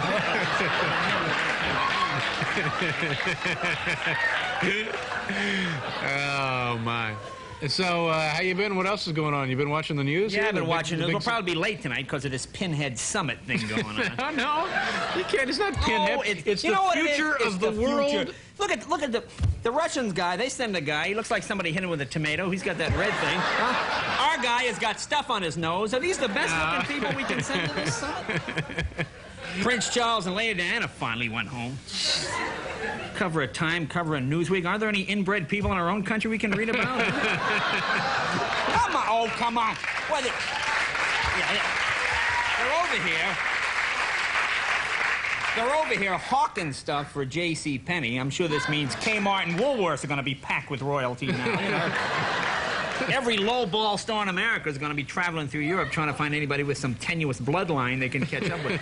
In fact, Crazy Eddie's right here in New York. They just hired King Olaf of Sweden. They got him out front there. Check it out, yeah, check it out. All inside. In fact, I just heard on the radio, J.C. Penney says that the English look will be all the rage for young that's men nice. this year. Yeah. I guess big ears and bad teeth never seem to go out So what else is going on? You been working? Yeah, the world of TV? Yeah, I know you're a big TV fan. Oh, you know. Well, you mentioned it earlier. They brought back the Newlywed Game. Yeah. And they brought back... Very successful, I guess. Well, there's a reason for this. They brought back that and the dating game. You see, although the literacy rate in this country is low, the networks are worried that it's not quite low enough. So, by bringing back shows like the dating game, what they hope to do is mate genetically inferior people. See, in the realization that they will reproduce mutant offspring, thus ensuring the next generation of contestants for these game shows. There you go, yeah. Yeah, in fact,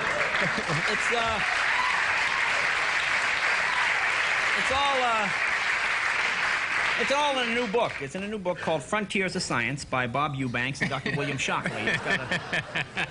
And they explain the typical game show contestant. yeah. You know, you've seen them. One pupil is usually bigger than the other, and it tends to throb rhythmically according to the number of prizes that are given. Anything else in the guide there that you want to comment Well, the on? usual stuff. You know, every time I come on this show, I find here's another. I don't have to say it. There's another evil twin episode in this week's. Will Crystal be raped while Blake sleeps with her double? I mean, if you were being attacked, would that be the first thing on your mind? You know what I like about... You know, obviously this is sweeps week. I mean, everybody knows That's right. that. That's why we're having pig races. That's right. You Yeah. have the big guess on. This is the local TV guy from L.A. Look at this one. Mark Trank on the 9 o'clock news in L.A. Porn video. Okay, now here's a shot. See Mark Trank? Mark Trank. Now, a couple of pages later, here's Mark Trank again, back with more explicit sex video. That's on the 9 o'clock news. And he's got another one here, Tintillating Television with Mark Trank. Takes another look. Yeah.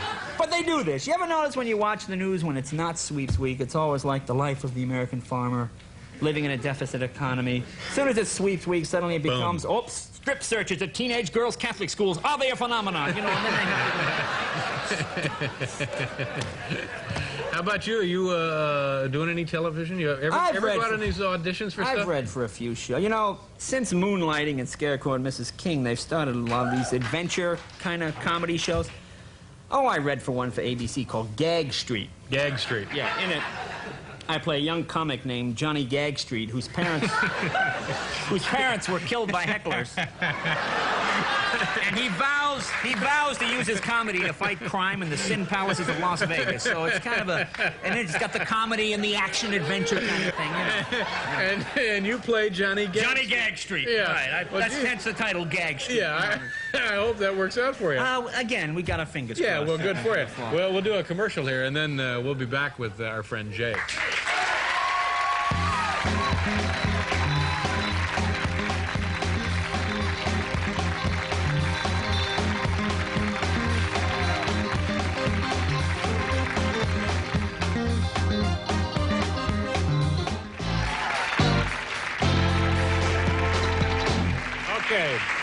Jay Leno is here, and Edward Woodward from The Equalizer is here, and we have pig races with a woman from Ohio named Judy Herbkersman, which I think is a great name. Fabulous. No, it's fabulous. a good name, Herbkersman. Well, I hope she just didn't change it when she got into pig racing.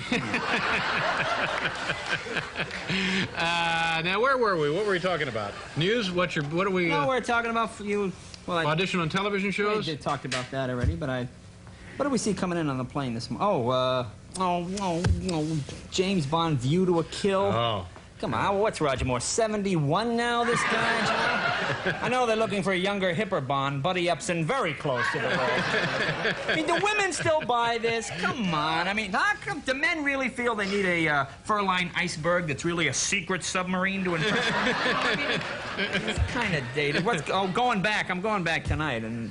Oh, Rambo again. I saw it the last time. I still haven't seen it. You haven't seen it? No, I haven't seen it. Oh, my favorite line in the film is when Stallone says, or rather Rambo says, you know, it's funny, when you see acting that good, you tend to think the character is the person. Yeah. It's seamless. Yeah, you tend to think it's one and the same. Yeah. It's where Rambo says, the mind is the most dangerous weapon. Is that right, Rambo? Well, you better take a couple of these rocket launchers with you, pal, and maybe a couple of Bell helicopters, a few M16s. You want to be walking around now with a .22 caliber head. You know. They're doing Rocky IV, and surprisingly, it's almost out. Stallone is going to play a fighter in this one. Oh, stretch that acting instrument to the limit, huh? But you know what's interesting, though? I think, see, performers like Stallone, like Arnold Schwarzenegger, they've opened up the acting profession to a lot of people who couldn't get into it before when speech was a major requirement.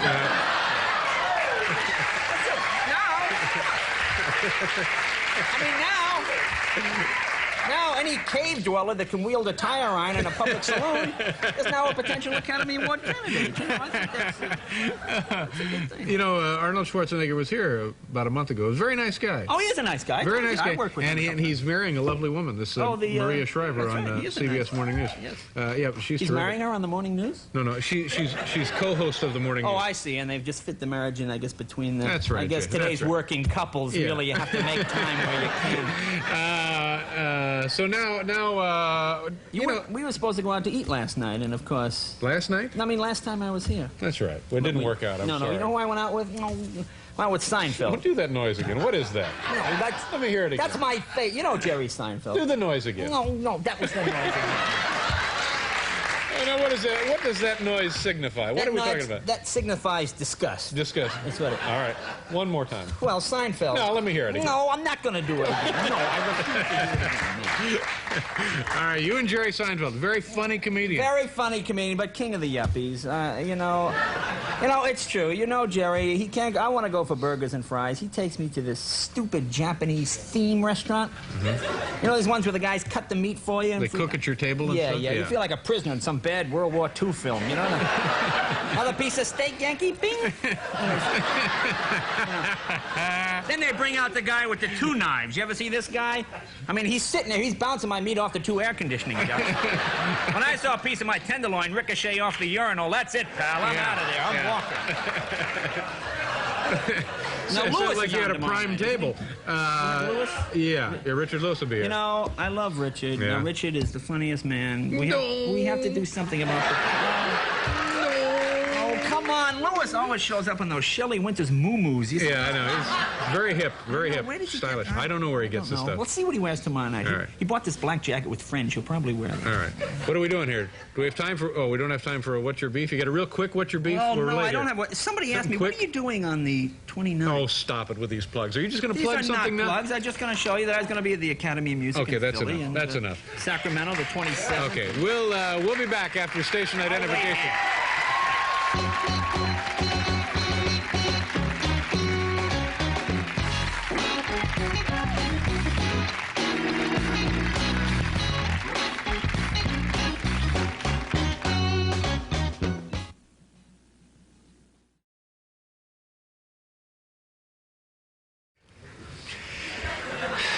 It's always a pleasure to welcome my first guest to this program. He can be seen tomorrow night in person at the Front Row Theater in Cleveland, Ohio. Please say hello to the hardest working man in comedy, Jay Leno.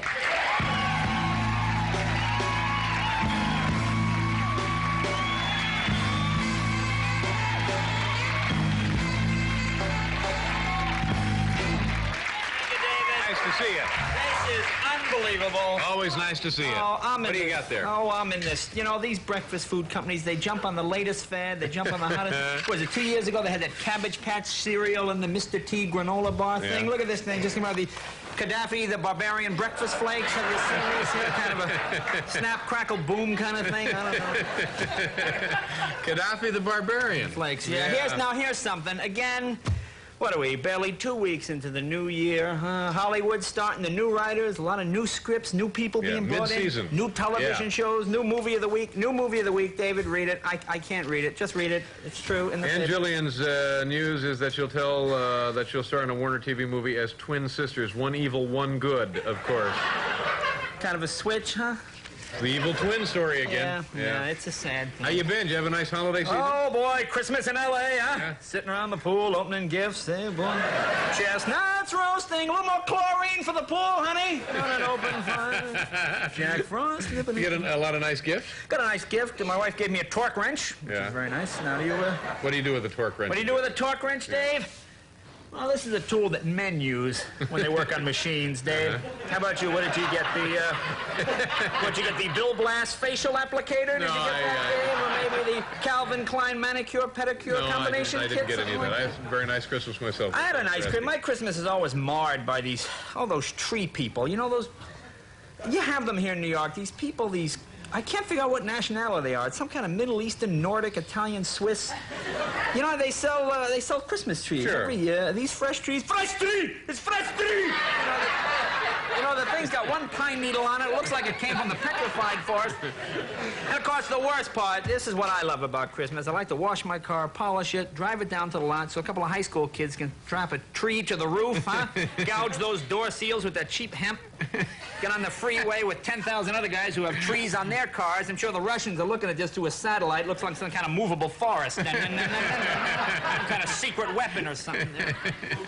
Now, do you enjoy the holidays pretty well? Do you go through this holiday depression at all? You always hear people whining about holiday depression. I guess it's a serious problem. It is a problem. Well, people say the same thing. You know, oh, we should keep the Christmas spirit year-round. The Christmas spirit doesn't even last until the day Christmas is over. I mean, look at the way you treat the tree. Remember the day you bought the tree? Oh, don't tie it too tight to the roof. Drive slow so the needles don't blow off. Plenty of water, a little sugar in the base. Don't make the screw too tight. Keep it as fresh as you can. Yeah, boy, the day after those gifts are open, get that fire trap out of here. I'm gonna burn the house down with that stupid thing. When do you take yours down? New Year's Day, Johnny? That's right, New Year's Day. It's family tradition. New Year's Day, we take it down while we watch the parade. Take it right down. Well, that's what we do. My mother and my brother and I. Pat Sajak does the commentary on the parade. We take the tree down. Yeah.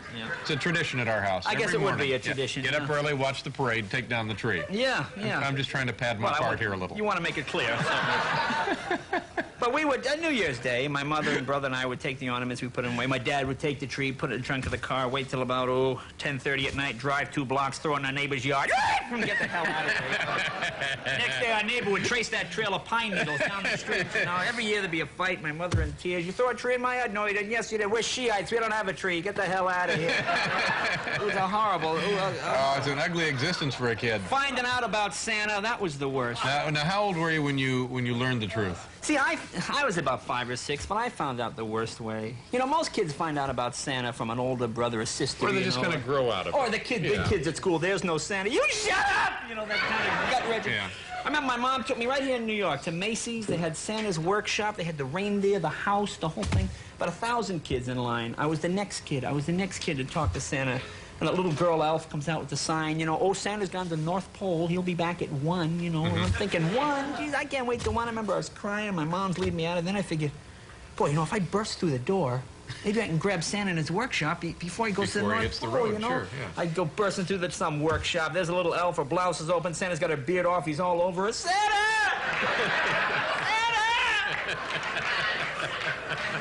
Oh, my God. That's an ugly story, It's an ugly Jay. thing for Oh, a child. my God, that's terrible.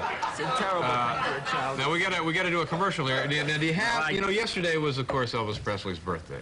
Do you have just a little, you do a great impression? No, I don't do anything. All right, well, think about it when we do the commercial. All right. We'll come back, and maybe he'll do a little bit.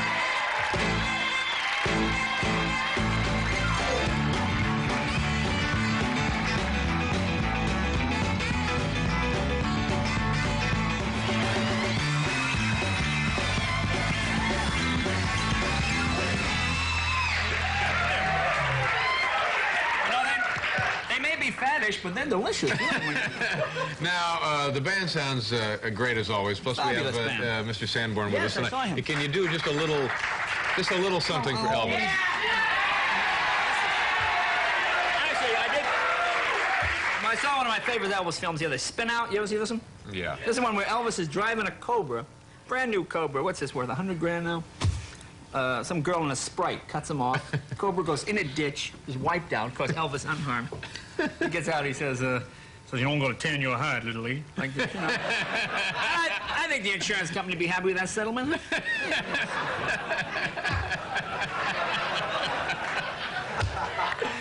But anyway, That's it for again, Elvis? You don't want to do no, a I don't do Elvis. You always. He does it. He does All it. right, hey, we'll turn the car around right now. You know, my dad would say that. You know, my dad would say that every summer. My brother and I'd be screaming in the backseat. My father would say, "Hey, we'll turn the car around right now. We'll go right back home. Go ahead, Dad. We're 19 states from home, 2,800 miles. Turn the car around, Pop. Teach me a lesson. Cancel the reservations. Lose your deposit. Go ahead, Pop. I dare you. I dare you." But I saw something. Again, this is the most depressing. Holiday movies. Have you seen any holiday movies? Holiday movies? Is that what you're talking about? Yeah, well, before we get to holiday Okay, movies, I'm this sorry. is even more depressing. I'm staying over here. I walk 8th Avenue. I see a porno shop. They have a sign that's been on the door, obviously for weeks. We'll be open all day Christmas Day.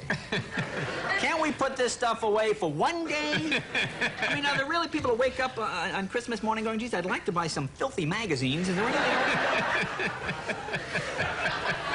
There's one like that in L.A. There's one in L.A. When you drive, you've seen this. When you drive into L.A. International Airport, you drive 100 yards out the airport, and your first thing you see is that huge sign.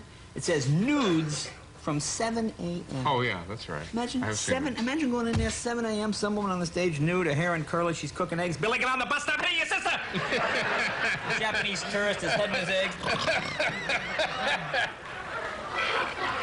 Yeah. But holiday movies. Holiday movies. Here we go. Well, let's see. Interesting. I don't know what holiday it's supposed to be. Rambo, Commando. I mean, it's like Armistice Day movies. But Yeah. anyway, one of them. Oh, here's one like Clue. This is interesting to watch American film-going habits. Here's a movie, Clue. This is one movie that had 3 completely different That's right. endings. 3 different theaters carrying the movie. Each had a separate ending. Each had a separate Yeah. ending. Yet the movie didn't do particularly well. On the other hand, you have a movie like Rocky. Here's 4 different movies that all have the same ending. You know, this is what Americans think. See, to me, the thing that annoys me, I mean, these movies are so violent. I mean, kids are immune at this point. Kids, they're so sophisticated. My wife and I were in the theater the other night. 9-year-old kid sitting in front of us, by himself. Now, when I was 9, were you allowed to go to the movies? Probably not. No. My mother always said the same thing. I'll sit right behind you. No one on your mother call attention to it. Yeah, what other 42-year-old woman's going to be hitting me in the back of the head? Anyway, my wife and I are watching the previews of coming attractions, and it's another one of these slice and dice movies, people getting stabbed, and they have this scene. This is the scene. They show a cheerleader walking down the street. Maniac comes up behind her with a chainsaw, cuts her head off. Yeah. They show the head rolling down the street. The 9-year-old kid in front of me goes, "No, that's fake." Fake? You're only 9. What do you want, real heads rolling in the street? It's got in for $1.50. See, I think there's a correlation between these horrible sex crimes and these movies. I mean, people see things in these movies. Seems like there might be, sure. Well, I mean, we've always had sex crimes. I'm not being naive, but let's be honest. I mean, years ago, movies were pretty naive sexually. There wasn't a lot you could emulate. Right. I mean, you ever watch those old westerns where the meanest, roughest gang would ride into town? They'd kidnap the sheriff's daughter. They'd tie her to a pole. Then all the men would line up and kiss her.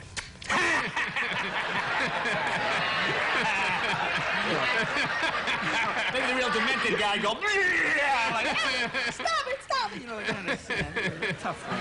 Jay, we have 30 seconds here. What's your beef? I know you always, there's something you it's always not want to get off your chest. Well, but it takes longer than 30 seconds. Try it. Well, all right. This is now everybody does this. I think everybody sings when they're alone. Don't you sing in the elevator? You sing in the car, possibly. Except you, Robotron man. You don't do any of these things, do you? I think most people, most humanoids sing. Robotron. But see, it's interesting when you're alone. I mean, when you're in a crowd, you're walking down the street, you're trying to sing something hip, you know. I mean, you try to sing a Springsteen song or a Prince tune or something. But when you get alone, your mind will automatically revert to the lowest common denominator song possible. This happened to me the other day. I'm in Chicago. I'm late. I get in the elevator. I'm on the 13th floor. I don't see this guy standing in the corner. I just don't see him. You know, I get in the elevator. I press lobby. I think I'm by myself. You know, right away you start singing. You know. Oh, let me tell you a story about a man named Jade. How you doing? Yeah, I'll get off on 11. I'm going to walk down. Yeah. Now, did you mention that I'll be in Montreal? See, now, on Saturday? when you're Robotron man, you don't make jerky mistakes like that. That's right. Now what? Is this plugged in? No, I play other countries as well. I'm going to Canada. Where's the St. list of his Denis plugs? Theater This is, in you're going to be in Cleveland on, all we have here, Jay, is you're going to be in To the Cleveland. front row in Cleveland Front row tomorrow, theater and then, tomorrow. Montreal Saturday, and then Bates College in Maine on Sunday. Oh, good. Then I go to I'm Chicago to glad shoot my things special. are doing well for you. Okay. Jay Leno, ladies and gentlemen. We'll take that identification. We'll be right back.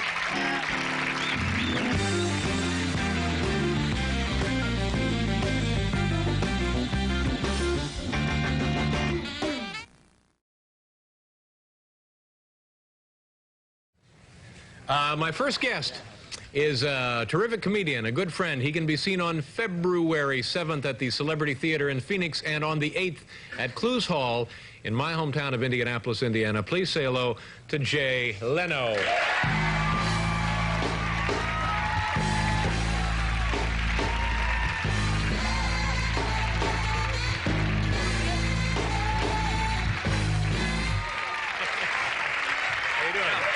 What do you got? You got a sandwich here. Oh, I got a roast beef sandwich.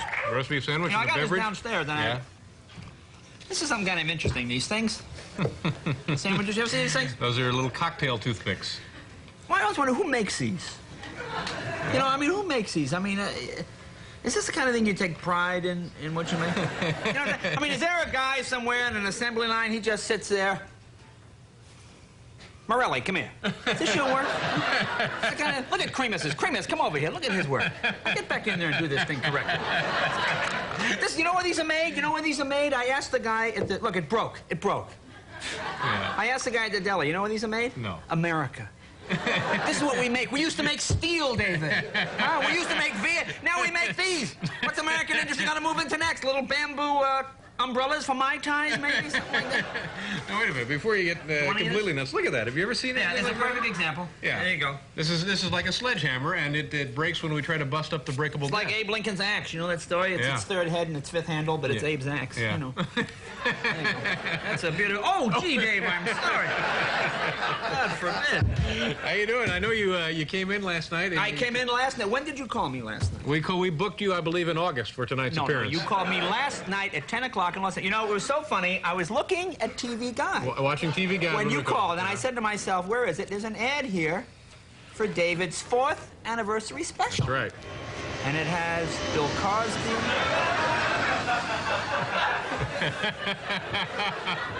See, we taped it on an airplane. Yeah. Oh, you taped it on an airplane. On an And I airplane, said to yeah. myself, well, gee.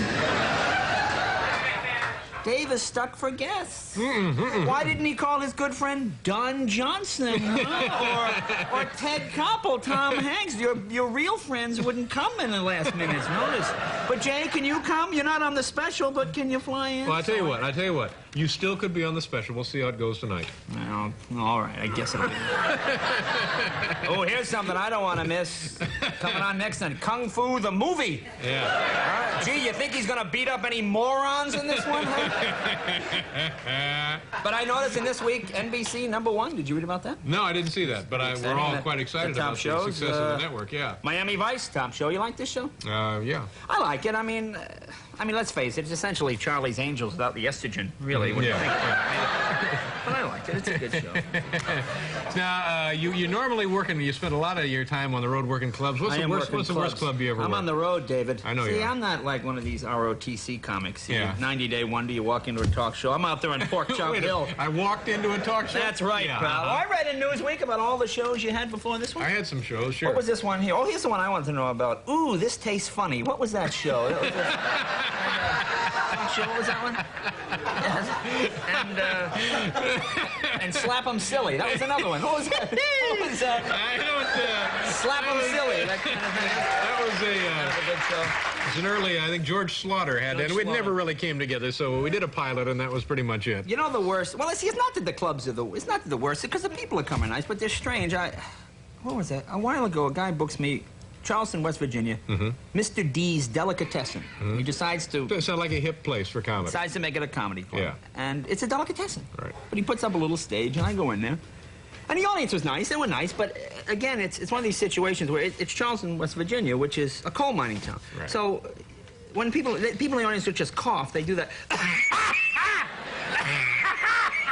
You know that kind of hack? You're being on stage. You know, that screeching. And plus, the people are sitting in booths. Uh-huh.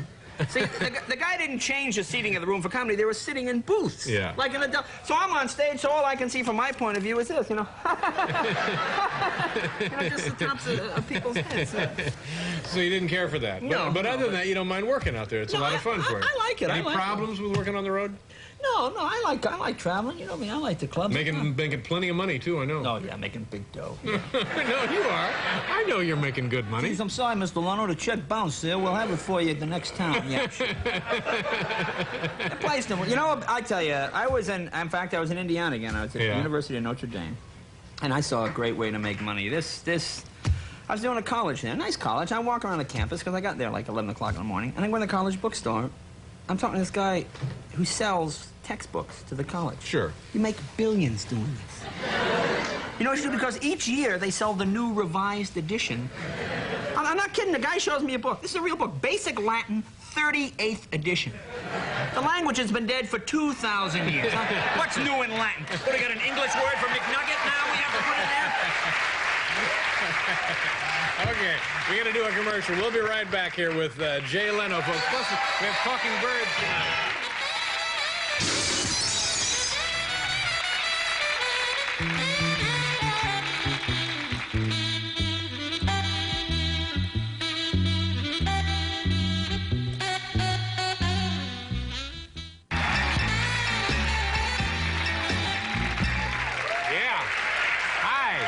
Jay Leno is here, finishing his roast beef sandwich. Boy, that's American beef, you can tell. Have you ever in your life eaten a roast beef sandwich without having beef sandwich without having to do this at some point? Oh, geez, what the hell I know. is this? Yeah. That's the problem. They're working on it now. How's your family? Family is good. My mom read your article in the parody issue of Newsweek. No, see, that's an actual issue of Newsweek. You know, it's so funny. My mom read the thing, and she, you know, she collects all this show business nonsense. Does she really? Yeah, she follows it. You know, and she read that like when John Travolta made it big, he bought his mom a mink coat, sure. and like you know, Henry Winkler a new house for his parents. And so she called me the other day from Boston. She said, especially after this came out and you gave me a nice mention, she says, "Oh, gee, it's real cold in Boston. Yeah. You know, the snow is real deep. You know," and she's dropping all these hints. And I had a pretty good year this year, and she's been a real good mom. So for Valentine's Day, I got her a little snowblower. You know, it's not a new one. It's got a blown head gasket. I mean, she can make, what, $15 doing driveway, which is good money for a woman in her 70s. Really.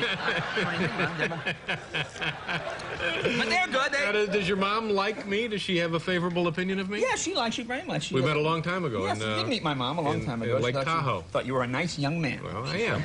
Yeah. Yep, they're doing fine. Yeah, well, that's good. They were just out to visit me, which was nice.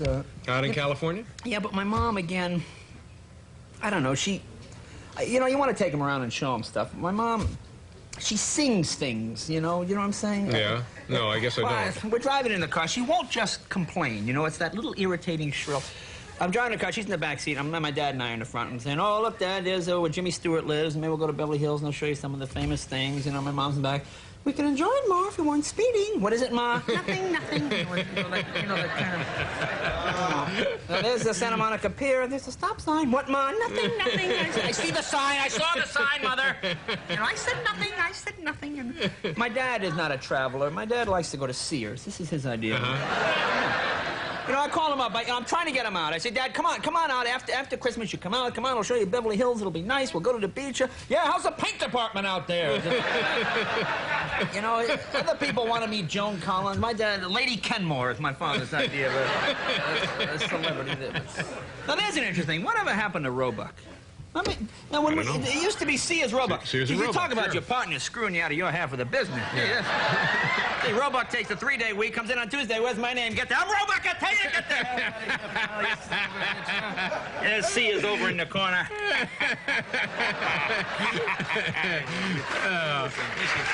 Ugly. Now, we have about a minute left. Do you have anything you want to get off your chest tonight? Do you have anything you want to air? Yeah, do you have any... Yeah, I like Lauren Green. How long has he been doing these Alpo things, huh? 15 years. 15 years. Easily. How many 12 Mercedes years. can the guy drive, huh? And he always gives you those stupid dog statistics. You know, this dog is 7, and that's 1,000,000 of our years. Yeah, sure, there's one right here, huh? The dog was born 7 years ago. The dog is 7. Case closed. Am I an idiot here? The earth doesn't move faster for dogs. I'm 35, 70 years ago, I'm 28. How the hell can a dog be 180 years older than me? I think the guy's got a scooter. You ever see a show Bonanza? The guy got 3 sons. It never occurred to him. None of these kids even look like him. One kid is 6'9", weighs 800 pounds. The other's 5'2", could be gay, I don't know. He's got another kid that's bald and older than him.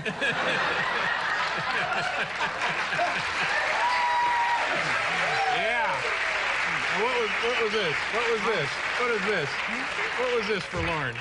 That? What is that for Lauren? Well, that's an Italian gesture. Yeah, but Lauren's a A friendly... gesture of greeting. No, he's a lovely man. Where, you know, I lost the card. Where are you going to be? You're going to be at Clues Hall. When are you You going to be lost there? the card. He's lost now, ladies and gentlemen. He can't go on. He has no card. I wanted to tell him where you were going to be appearing. I'm going to be in Phoenix. It's different when it's plug time, isn't it, It Jay? is different on the plug. Yeah. Find that card, damn it. No, you mentioned it too, and then Clues Hall, and then you're going to be at the Comedy Magic Club in Hermosa Beach. Friday and Saturday. Friday and and then Saturday. on Sunday I'll be in Minneapolis Well, at the Orpheum, which is a nice town. God bless you and your Why, thank family. you. Nice Thank to you. see you again. Jay Leno, ladies and gentlemen. We'll be back after station identification.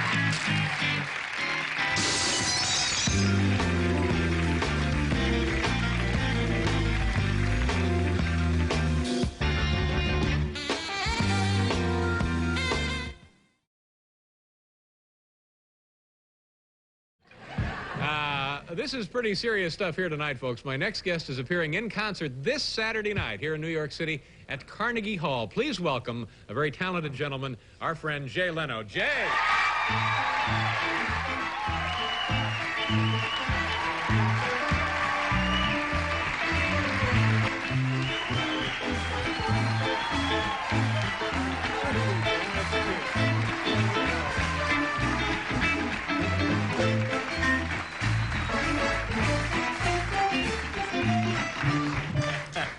This is Tim the street urchin. He'll be my valet at Carnegie Hall. Thank you, Tim. Oh, Tim. You know that big goose that's hanging in the window of the butcher shop downstairs? Oh, you mean the one that's as big as Mr. Letterman? Boy, he's a clever boy, isn't he? That's right. I'll tell you what. You get it to me before the end of the show, and there'll be half a drachma in it for you, all right? Oh, boy! All right, son. Fine boy. You know, I know... Wait a minute. I know... What? Half a drachma? Half a drachma. That's Now, what denomination exactly, what currency are we talking about here, drachma? A drachma? Yeah. It's a lot of currency. It's a lot of money. What would that be roughly, say, in United States American That would be dollars? about $5. Oh, so that's very generous. So he'll be is. getting $2.50. That's right, normally, but if he gets it, again, it'll be an entire drachma. Oh, I see. Okay. Now, I notice, I know you don't play Carnegie Hall. I notice No, I you haven't been enjoy asked to play the Carnegie rather Hall. what do you call, the barroom there, the bawdy songs and the ribald stories, that kind of thing. Yeah, that's pretty much what we do here. You know, it's interesting, when the Carnegie Foundation first called Oh, me about, they called you themselves? well, about playing Carnegie Hall, of course. You're contacted by the foundation. You know, I had a conflicting date at the La Scala Opera House in Milan. Oh, I didn't... Yes, well, fortunately, the owner of the La Scala, Vinnie Mancuso, said, yo, for a C note, I can blow you out of the date. You know, so it worked out all right. Blow you right out of the gig Yeah, there right out for of a the C gig, note, yes. yeah. So you'll- Now, how do you compare a C note like to a drachma? How Well, many a C note, drachmas? again, well, a C note would be, well, 5 would be 20 drachmas. Now, Again, when you travel around the world as much as I do, of course, changing currency is the Oh, least yeah. of your problems. now, this is an exciting moment in your career, actually coming to New York City to play That's right, at Carnegie Carnegie Hall. Hall. Is your wife going to be in attendance? Mrs. Leno? Yeah. Oh, yeah, she'll be with me as well. Going on 6 years of marriage now. Congratulations. Well, you know, see, I like being married. I was never good at dating. That's what I heard. Huh? Yeah. well, you know. Well, you know what? See, now I admire people that can break up with other people like that. They just go, it's over. Boom. Yeah. I was one of those people. I always felt I had to kite. Oh, honey, well, look, rather than just break up, why don't we still go out? But like, you can see other people, and I'll see other Yeah, that people. doesn't You know, work. and you think, oh, and then she goes, well, okay, we'll do that. And you think, oh, well, that worked out great. You know, gee, this is fine, you know. And then a few weeks go by, nothing is said. Then you'll be sitting in a nice restaurant somewhere. Honey, will you pass me the salt? Why'd you get your little slut to bring you the salt? Oh, thank you. Wait a check, please. Why'd you get your little slut to bring you the check? Oh, you're sitting there with a dessert fork and you're like, waiter, you little slut. Very important. Yeah. Yes, Well, I think a clean break is better. Well, I know what you're talking about. It's, Yeah. it's darn difficult. But anyway, Really. your wife's a lovely woman, and congratulations. Well, thank and you. it'll be nice to have her in New York City. yes. I know how the folks, are they going to come, Oh, Mom come and Dad down Leno? from Boston? Oh, Yeah. yes, they'll be coming down via Conestoga wagon. They'll be down for the weekend. Well, it's fun to have the folks come down. You know, see, Well, they should be very proud of you. See, here in New York, we get the old round folks, you know, little round moms, that little iron tank model from Eastern Europe. You know, California, the moms, you know, they wear halter tops and, you know, that kind of thing. Grandmothers there with names like Bambi and Muffin, you know. Here in New York, you get the kind of moms that iron socks, you know what I'm saying? They iron the toe of the socks in case your shoe falls off someplace important. People know you come from a good home. That's a very important thing there. But it's nice to have them come down. My dad will be coming along. How old's your dad? Leno. Yeah. 75. What's his name? Angelo. Angelo That's a Leno. good Italian name. Yeah, now your mom's Scottish and your father's Italian. Right. Yeah, right. okay. Which is not. And I saw your mom on Parents. That wasn't my mom, that was an actress. Oh, was an actress Yeah, playing? yeah. Now, was your mom My pretty mom strict? refused Now, was to she come. strict? Was she strict? Obviously not as a child.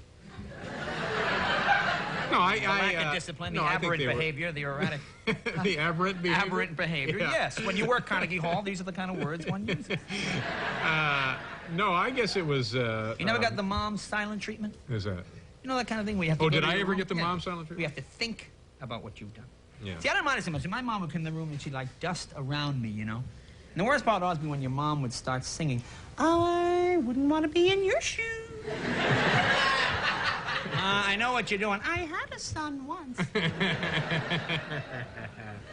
No, that's no good. No. Now, did you see the big telecast last night? the Oscars? Around the world, 1 billion Yeah, people. you know, I like the Oscars. I'm glad for people that won, but I wish they wouldn't do production numbers on movies that don't have production numbers. You know, like Chorus Line, I don't mind. You know, when they have a production number for Witness, you know, that kind of, oh, those Amish, are they farmish? They're just away. I like the assumption that people don't understand anything that's going on. Like they have Huey Lewis in the news. Now, tremendous rock star, tremendous moment. Do we really have to hire gyrating teenagers to do the frug in front of them? I mean, you know, are the real people sitting home going, oh, apparently this looks like some kind of rock and roll number. But overall, did you like the telecast? I thought Robin Williams was very funny. Robin was very funny. Yeah, Frank Boom Boom Valenti, Yeah. whatever his name. That was very funny. No, Robin is great. Robin is always good. Yeah. Robin is always good. Now, did you watch as well? I watched the entire show. You did. Now you watched the whole show? I watched the entire, yeah. I had room service and watched the whole show. Room service in Yeah. your home? No, not in my home. Oh, you weren't home last night? No, I wasn't home last night. Oh, so where were you? A lot of personal problems. I'll tell you what, let's do a commercial here, and then All right. we'll come back and we'll continue visiting with Mr. First Nighter here, Jay Leno. Oh, there you are. We'll be right back.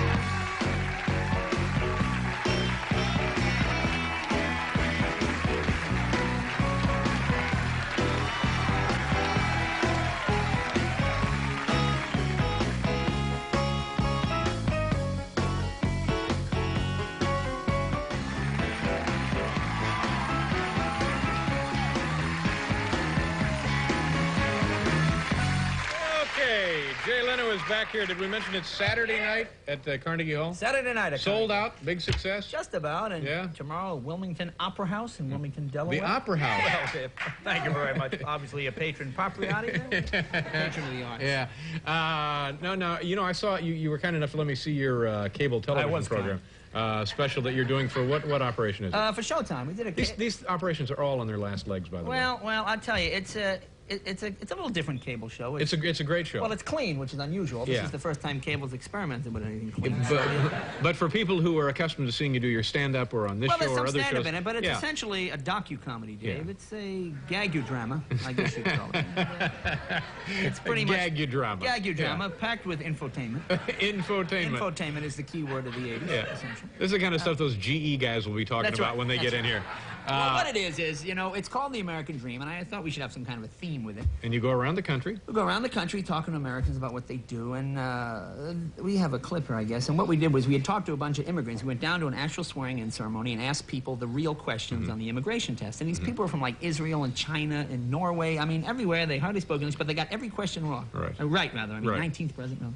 So then we figured, gee, maybe we should go out on the streets of Chicago and talk to people who look like they've done well in America. Citizens born in this country. And ask them the same questions. Yeah. And this is... Okay, what's the name of the show, Jay? An American Dream. An American Dream, Jay Leno, coming up on Showtime. Okay. There are those who feel our border should be closed to immigrants, that we're overcrowded. Still others feel the border should be wide open. Immigrants are the lifeblood of this country. Is there a middle ground? I'm talking with Colonel John Herrera, who's head of a new pilot program. Colonel, what is the program? How does it work? Very simply, we randomly select citizens off the street who appear to have benefited from having lived in America. We ask them a question from the Citizenship Handbook. If they fail to answer correctly, we deport them. Oh, I see. So to balance the drain on the economy and the new people coming in, we merely deport those people who the government feels no longer deserve to be here. They don't deserve to be here. I think you'll see what I mean and select a citizen off the street. Sir, please step this way. Right over here. Yeah, what? How are you today? I'm fine, thanks. Enjoying your life here in America? Yeah, sure. Good. Would you please tell me who the 19th president of the United States was? I don't know, Andrew Jackson? Sorry, that's incorrect. Would you please step in the van, officer? What do you mean? Show my hand. Step in my Hey, what do I do? Hey, let go of me. What? Let go of me. Hey, what is this thing for? Hey, come on. Hey, come on, you guys. Not a bad idea. He'll study up now. You can bet he won't fail the next test. Oh, now where was that guy off to? I don't know where he was going. It was... No, I mean once he is in the truck. Guatemala, Honduras? Guatemala. Again, there's a choice of places. Anyway, it's a very enjoyable program. It should be fun. That was Kevin Rooney is playing the colonel. Now, we have a couple of minutes left. I know you always have something that's burning through your soul. You want to get it off your chest. You know, this is one I heard. I actually heard this 2 days ago on the radio. 7-Eleven's got this great deal. You know about this? Have you heard this? Come in for a cup of coffee, and if it's not fresh, you get it free. What are we doing here? Saving people a trip to the dumpster? Huh? They're going to throw in some curdled milk, maybe a rancid donut, too, to go with it. Oh, and I love it. You know, see, my thing, this is great. I love it when companies get very moral in their advertising. You seen these ads for Dow Chemical? They show the kid graduating college. Gee, when I get out of school, I can go to work for Dow and stop world hunger and eradicate illness. You know, they don't show you the kid's first day on the job. Where's the new man? Johnson, come here, listen. That Stop Hunger, Eradicate Illness program, that's been put on hold. We want you to work on the new death gel we've developed. Kind of a napalm in a tube. The death gel. The death gel, yeah. You'll be on a commission basis, so push on this one. You know, oil company. Death gel. Death gel. You know, oil companies are great for this, too. You know, whenever there's any one of these stupid, bogus oil shortages, they give you those stupid 3-color brochures, 50 ways to save energy. Hey, come on, gang, 25 ways we can all pitch in and save fuel at home. What was it, 2 years ago, they spilled 80 million gallons of oil in the Gulf of Mexico. They want me to go to the bathroom in the dark and save 3 cents a year.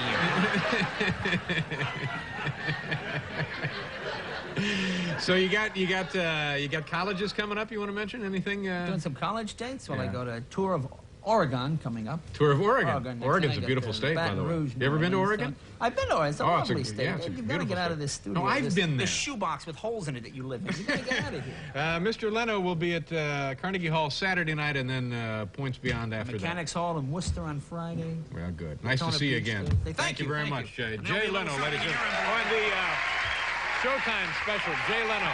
Look for that. We'll be right back here.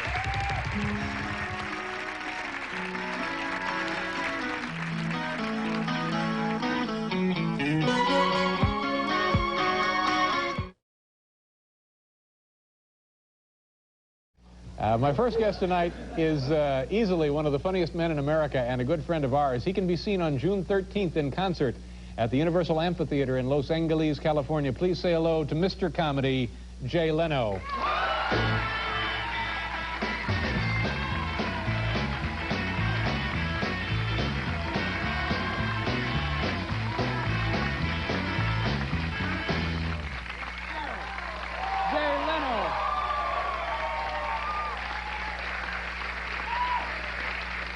See you. you. Nice to see you, David. How you doing? Pretty good, pretty good. Well, you know what came in the mail yesterday, talking about magazines and people who have things in periodical publications.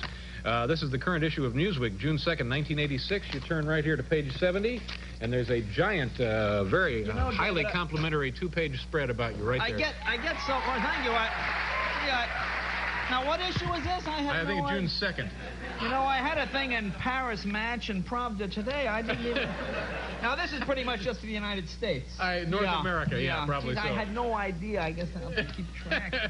You work so much on the road, you can hardly keep it's very track. impressive. Yeah. How about you having a good holiday? Had a good holiday. Now, were you involved in the Hands Across America thing by any chance? You know, coincidentally, went right through my living room. Really? Yeah. You know, I watch it. Now, it's a good cause. Sure, they're trying to feed... No, it is. But, you know, unfortunately, this is the way people think we affect social change now in America, right? I mean, we hold hands across America. We have a rock concert. We have a comedy show. It's amazing no one has thought to use probably our best tool for social change. Huh? It's called voting. Do we vote once in a while? Huh? I mean, really. No, wait a minute. Do I really have to stand in a ditch up to my neck in water holding hands with Robert Blake to accomplish something? You know, I watch the news. Now, see, these are all wonderful people that did this. And absolutely. You know, it is a good cause, and all these countries seem to hate us. You know, I turn on the news, all these countries seem so mad at us. And we seem like nice people. Yeah. Why would that be? Well, why do you think they hate us? I had an incident happen to me to make me kind of understand why, especially poor countries don't like us, and it's true. I went into Toys R Us to buy my nephew a present the other day, and I see piled against the wall stacks and stacks of this game, Mr. Potato Head. Been around, how do you explain for years. to people in other countries that in America we grow food for amusement purposes? No. Imagine trying to explain Mr. Potato Head to some kid from Biafra. See the potato, Kimber? Oh, Kimber, eat potato. No, Kimber. No, Kimber. No. You don't want to eat the potato, Kimber. You put this little hat on it. Oh, Kimber, eat the hat. No, Kimber, don't eat that. No, this is the only country in the world, rather, where we play with food that we grow and food that we make out of chemicals we eat. Yeah. I mean, you can take a chicken McNugget, you can bury it in the earth for 500 years. 500 years from now, somebody will dig it up and go, oh, look, a chicken McNugget. Now, what's the thing Burger King has? Now, they have tender strips. Have you seen this? No. This is the competing... Tender strips of chicken? Yeah. I love to watch Burger King and McDonald's because they always compare themselves to each other. Neither will take the chance of comparing themselves to real food. I tell you something. You can take a box of chicken strips or tender McNuggets, whatever. You can put them right in front of a chicken. A chicken will go in there and go, I see nothing here that offends me. This isn't cannibalism. I can eat this. You know what's happening to food? This is a true story. I was in Nashville last week. I had to rent a car. I'm driving down the street. I want to get something to eat. I pull in a Kentucky Fried Chicken. Absolutely true story. I go in there. I tell the girl, let me have 2 breasts and a wing or something. The girl's got the thing, and this is true. She's using a little tongs. She's putting the box. She drops a piece of chicken on her arm, and she goes, ooh, some of it got on me. The other kid comes out. He's got a thing full of sand. Are you okay? You know, a bucket of sand. Well, what's in this stuff? What's in it? A bucket of sand, huh? I don't understand. Yeah. So you're back in New York now. I'm back here. And I know you love coming to New York because your first true love is the live theater. Oh, the live theater. You get a chance to go to... So many shows. You get a chance to go to some... Well, what shows have opened? Cobra just opened here in New York. Yeah. What's this about, huh? Another Stallone, huh? What do you think this one's about, David? Maybe a young boy coming of age in a small Midwestern farm during the Depression? You know, why are these movies so violent? Why are they so... You know, we have a VCR. My wife said, let's rent a movie the other night. I said, okay, I'll go down to the tape place to rent a movie. I said, what's a good movie? My wife and I want to watch a movie. This is a true movie. He brings out a tape called Faces of Death. Oh, I've heard about that. I heard about this tape, and I said, no, what is this? It's a tape of people who have been, like, accidentally killed on camera. You know, the sad thing is, Dick Clark has bought the rights to this thing. And he's releasing it under the new title, Fatal Bloopers. Fatal bloopers. Okay, we have to do a commercial here. Do me a favor. Give me a little more Kimba asking for the potato again. One more. You can't. Don't mock me on these things. We'll do a commercial. We'll be back here. More with the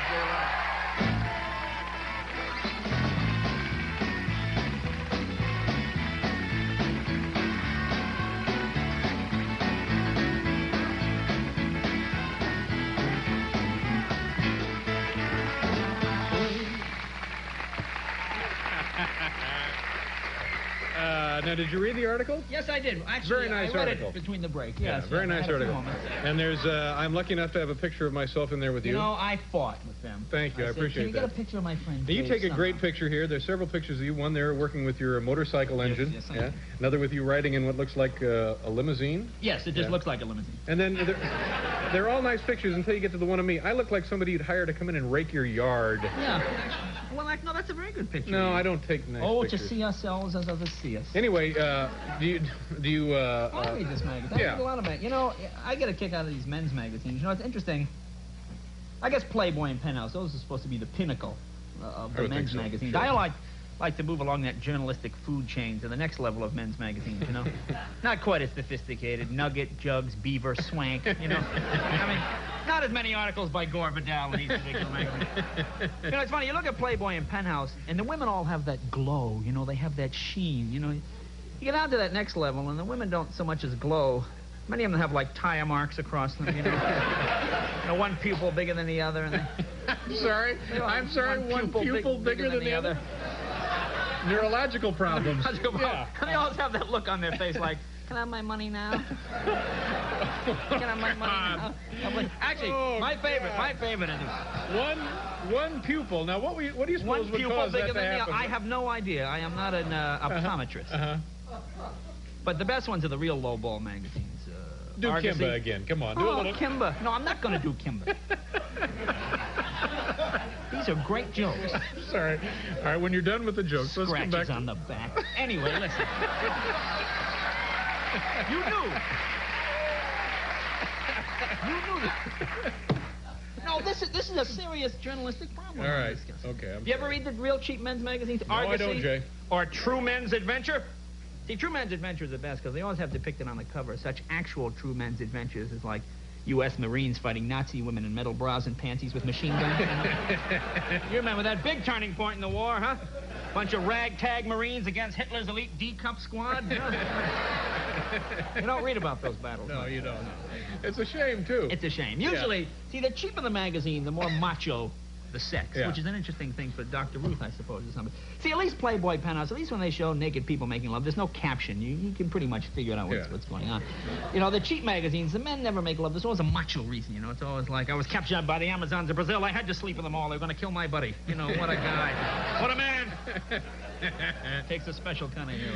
Yeah. Now, you know, we read in this Newsweek article, and we can pretty much figure out that you're a pretty wealthy guy. I'm not a wealthy guy. I'm but a simple man who journeys from town to town with tiny skiffs. But now I understand you're now a product spokesman? I am the spokesman for Doritos, yes. Doritos? Yes, Doritos. People are applauding this?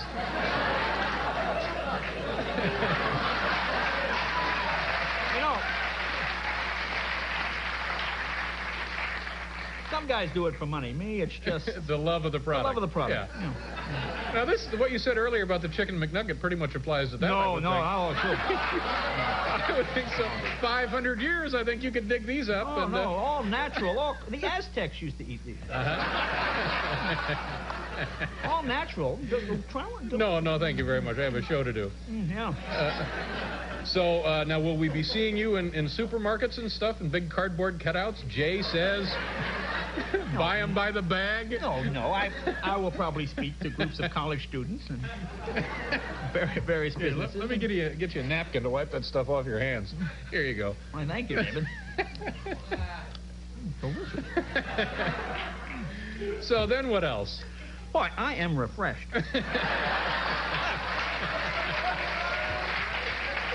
I could go on for another whole segment. Is it time for What's Your Beef What's yet? my beef? Yeah. I got two beefs this week. One is these experts. You know, like this, well, not obviously the Chernobyl thing is a serious thing, but when these nuclear experts come on Nightline, you ever see these guys, these nuclear guys, they're always great, and they always say the same thing. Of course, it's a risk. Nuclear energy is a risk. Everything is life is a risk. You cross the street, you get hit by a car, it's a risk. That's true, it is a risk. But if I get hit by a car crossing the street in New York, they don't tell people in Sweden not to eat vegetables. You know. And I saw something. I'm watching The Tonight Show the other night, and Carson's got Emmanuel Lewis on, you know, the kid from Webster? Yeah. And Emmanuel Lewis is taking karate now. And he does a couple of karate moves, and I'm watching this, I'm saying to myself, what kind of moron is going to pick a fight with Emmanuel Lewis? What kind of guy's going to be in a bar? Hey, fellas, watch you say, Lewis! Come on, pretty tough, come on! You know, why bother? Yeah. You know who might pick a fight with him? Kimba. Kimba. Okay, it's time for the plugs. Where are you going? Where are you going to be? You make it sound so blatant. Me? Well, you see, you think just because... Now, you see, you know what? I have 15 cities. You're going to be at the Universal Amphitheater. I'll be at the Universal Amphitheater tomorrow. I'm in June Grand 13th. Rapids. You ever been there? Been to Grand Rapids. But Gerald Ford Museum. That's where I was. I'll be there Friday. At St. Petersburg, Florida, then Orlando, Florida, and then Valley Forge, Pennsylvania. You were there once with Tony Orlando, weren't you? No, not in Valley Forge. No. Pittsburgh, and then Tuesday, Baltimore. Westbury. Yeah. See that? Yeah. Then Richmond, Virginia. Then Albany, Coliseum Theater. And, Monroeville in Pennsylvania. You've got a whole Peoria, country Illinois. to entertain, don't you, Jay? I've got work to do, David. Rather than sit in a desk and do it on TV, I would rather go from home to home and entertain people. Listen, congratulations on all your success. All Nice right, to see thank you again. very much. Come back, Jay. We'll pause here. We'll be right back. Kimba!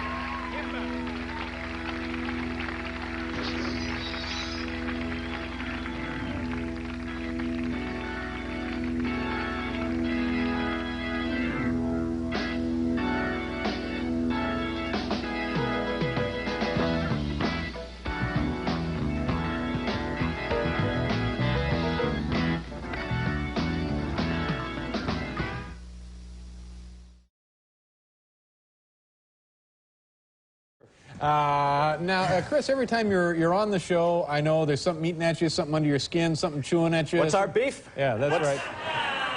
What's bugging Mum and Chance? Yeah, what? Yeah. Oh, I got a beef here. We've got a beef. It's this new Burger King commercial. Now, have we heard this new Burger King commercial?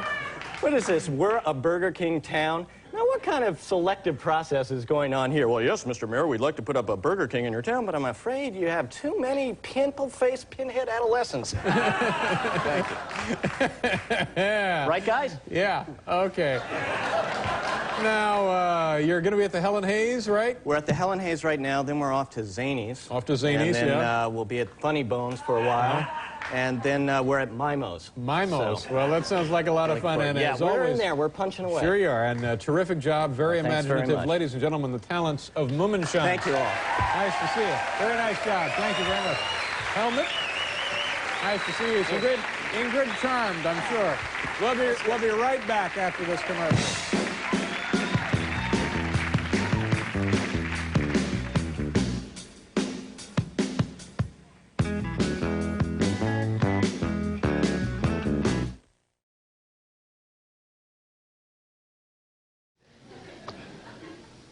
My first guest tonight is more popular and more powerful than ever before. This man has television deals, he has commercial contracts, he has concert dates all over the world. The most recent being on August 29th at the Holiday Star Theater in Merrillville, Indiana. It's always a pleasure to welcome Mr. Comedy, Jay Leno.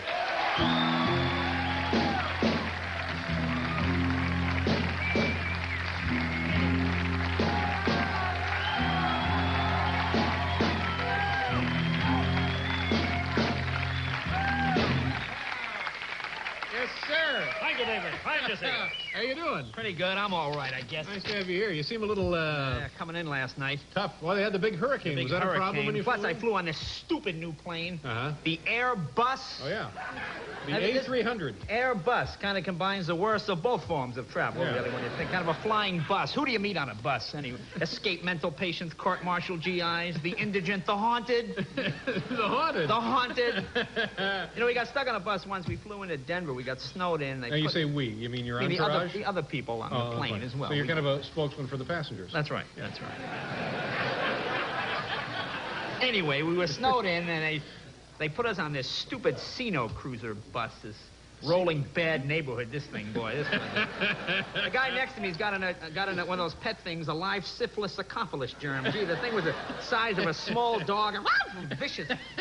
They had a stewardess on the bus. They tried to make it like a plane. They put a stewardess on the bus. They had Nurse Ratchet running up and down the aisle of this thing.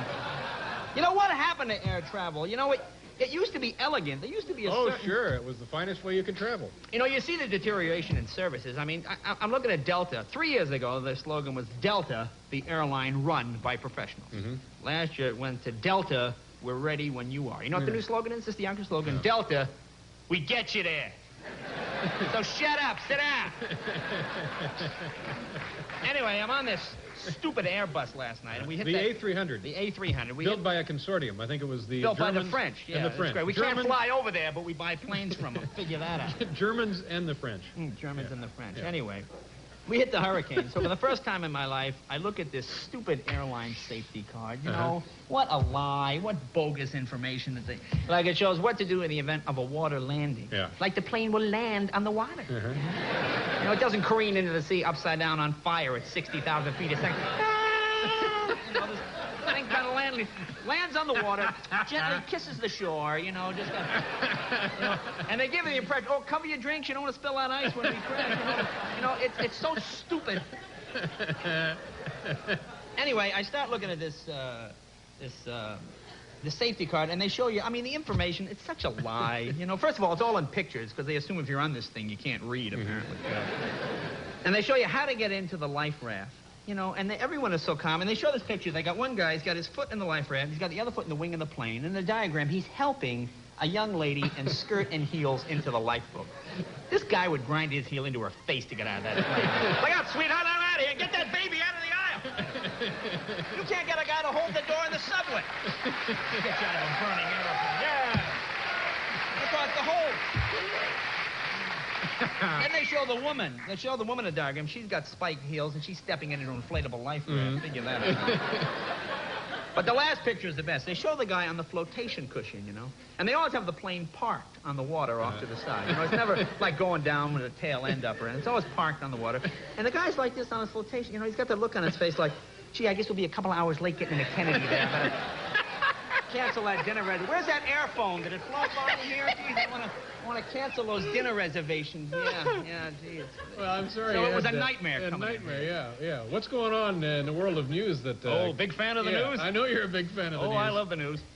Well, of course, you know, Andrew and Fergie, I guess, yeah, that's who it is. Prince Andrew and, what was her name? Ferguson they're back Jenkins. From there. Sarah Ferguson. Sarah Ferguson. Yeah. They're back from there, honey. You know, I like it when these people pretend to be just like us. You know, like they said she's going back to her job in publishing as a secretary. Nothing will change. Nothing will change. Except maybe her coffee cup at the office says Duchess of Windsor on the side. Oh, I love this new thing that they're doing. The Reagan administration has said they're willing to undergo drug tests. You know, I don't think there's anybody in the Reagan administration doing drugs. You know, you want to scare these people, you bring an IQ test. Oh, boy, then you're going to see some filibustering. Oh, boy, unfair. What did I see? You're doing some Will Rogers kind of That's material. right, yes. I never met a guy I liked. Playgirl magazine, do you read about this? Kind of a sad note. Apparently, they've declared bankruptcy or something. Is that right? No, I didn't see Have you ever read this Playgirl magazine? I've glanced at it periodically. You know something? Actually, I think all men should read Playgirl at least once, really. Because, you know, at least I did. You don't really appreciate how silly the women in Playboy and Penthouse must look to women until you look at these guys in Playgirl. Because it's essentially the same magazine. You know, they always try to show the men in natural settings. You know, it's always like here's Bob working on his dragster nude. Working on his what? Dragster. Nude. They never show you Bob bending over that exhaust manifold. Ow! Oh, another big childless summer for Bob. Oh, I'm spitting all over me. A couple hours late getting into Kennedy. Yeah, a couple hours late. Better get that airphone. Have you ever used that stupid thing? You know, I've been on planes where people do use them, and every conversation is the same. Hello, honey. Guess where I'm calling from? The plane. The plane! And they have the ad for it. They have the ad for it in the pocket. It says, it shows a businessman, hang on, Jim, while I check my figures. That's what they want you to do. Put the phone down at $10 a minute while this guy checks. And it never works in a storm. It only works if you're going to land on time. Yeah. If there's any trouble, I'm sorry, the airphone is out. Yeah. So what else? What's going on? How are your parents? They're fine. They're fine, my friend. No, I saw you glance at that card. We have plenty more leftovers, Jade. I've seen them. You're in a lot of trouble already. That's why you need me here. It's called a severe diphthong. Did you bring a severe diphthong? A diphthong. I'm a speech therapist. Did you know that? That's not a diphthong. Well, it's syllabin S or something. That's all I remember. Syllabin S? No, it was just a mistake. Mistake would also apply. Did you bring any of those, what are those snack deals you got My going? delicious Doritos? I may have some right here. We'll be right back with Jay Leno.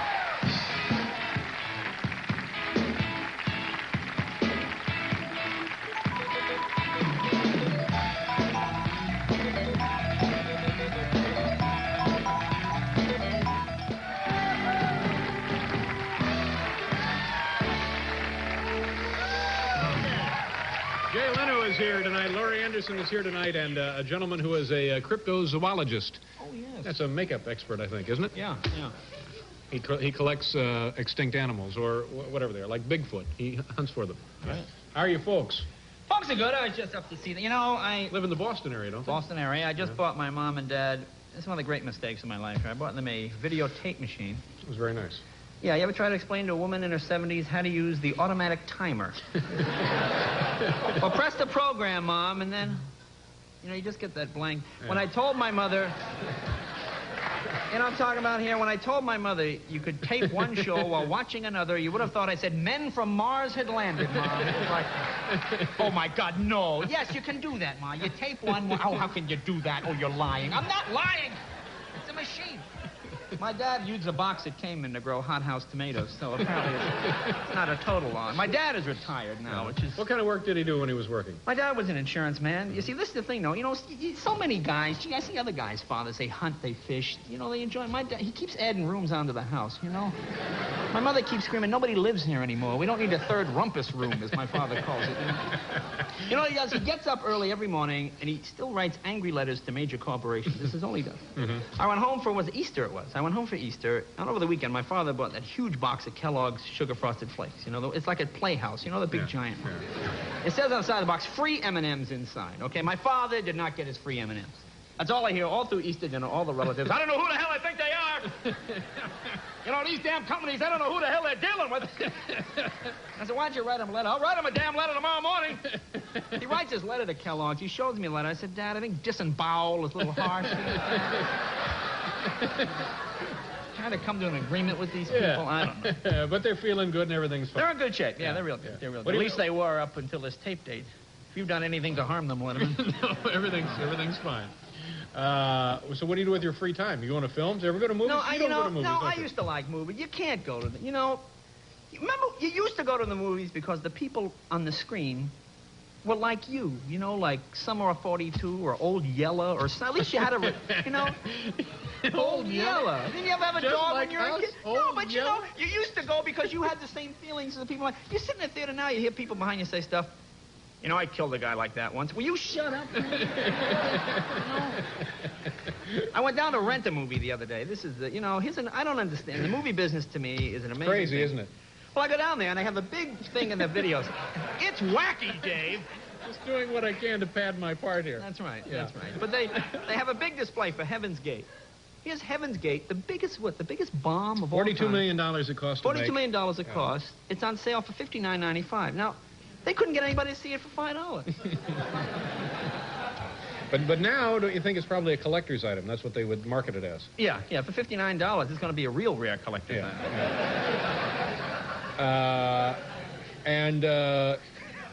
What's the matter? Nothing. And, yes? What's your beef, Jay? What's my beef? Yeah. No, I don't know. You know what my beef... Actually, here's my beef, and this is a good beef. Where's Chris Elliott? He's been doing me on this show. Yeah, I know. He does a very funny impression of you. Yeah. But anyway, we live in an age where our technology has far surpassed our ability to use it correctly. Mm-hmm. I went into the record store right here, the big one down the street here, and I see now on compact disc, Twisted Sister. Okay? I mean, are they doing some subtle musical nuance that I'm missing somehow? And when they sing Scream Your Parents, can I get the full effect on the stereo? Do I really need some kind? I went in the bookstore this afternoon looking around. I see Complete Works of Shakespeare, $5.95. Right next to it, 101 Things to Do with a Dead Cat, $8.95. I mean, don't you think Shakespeare would be like real mad?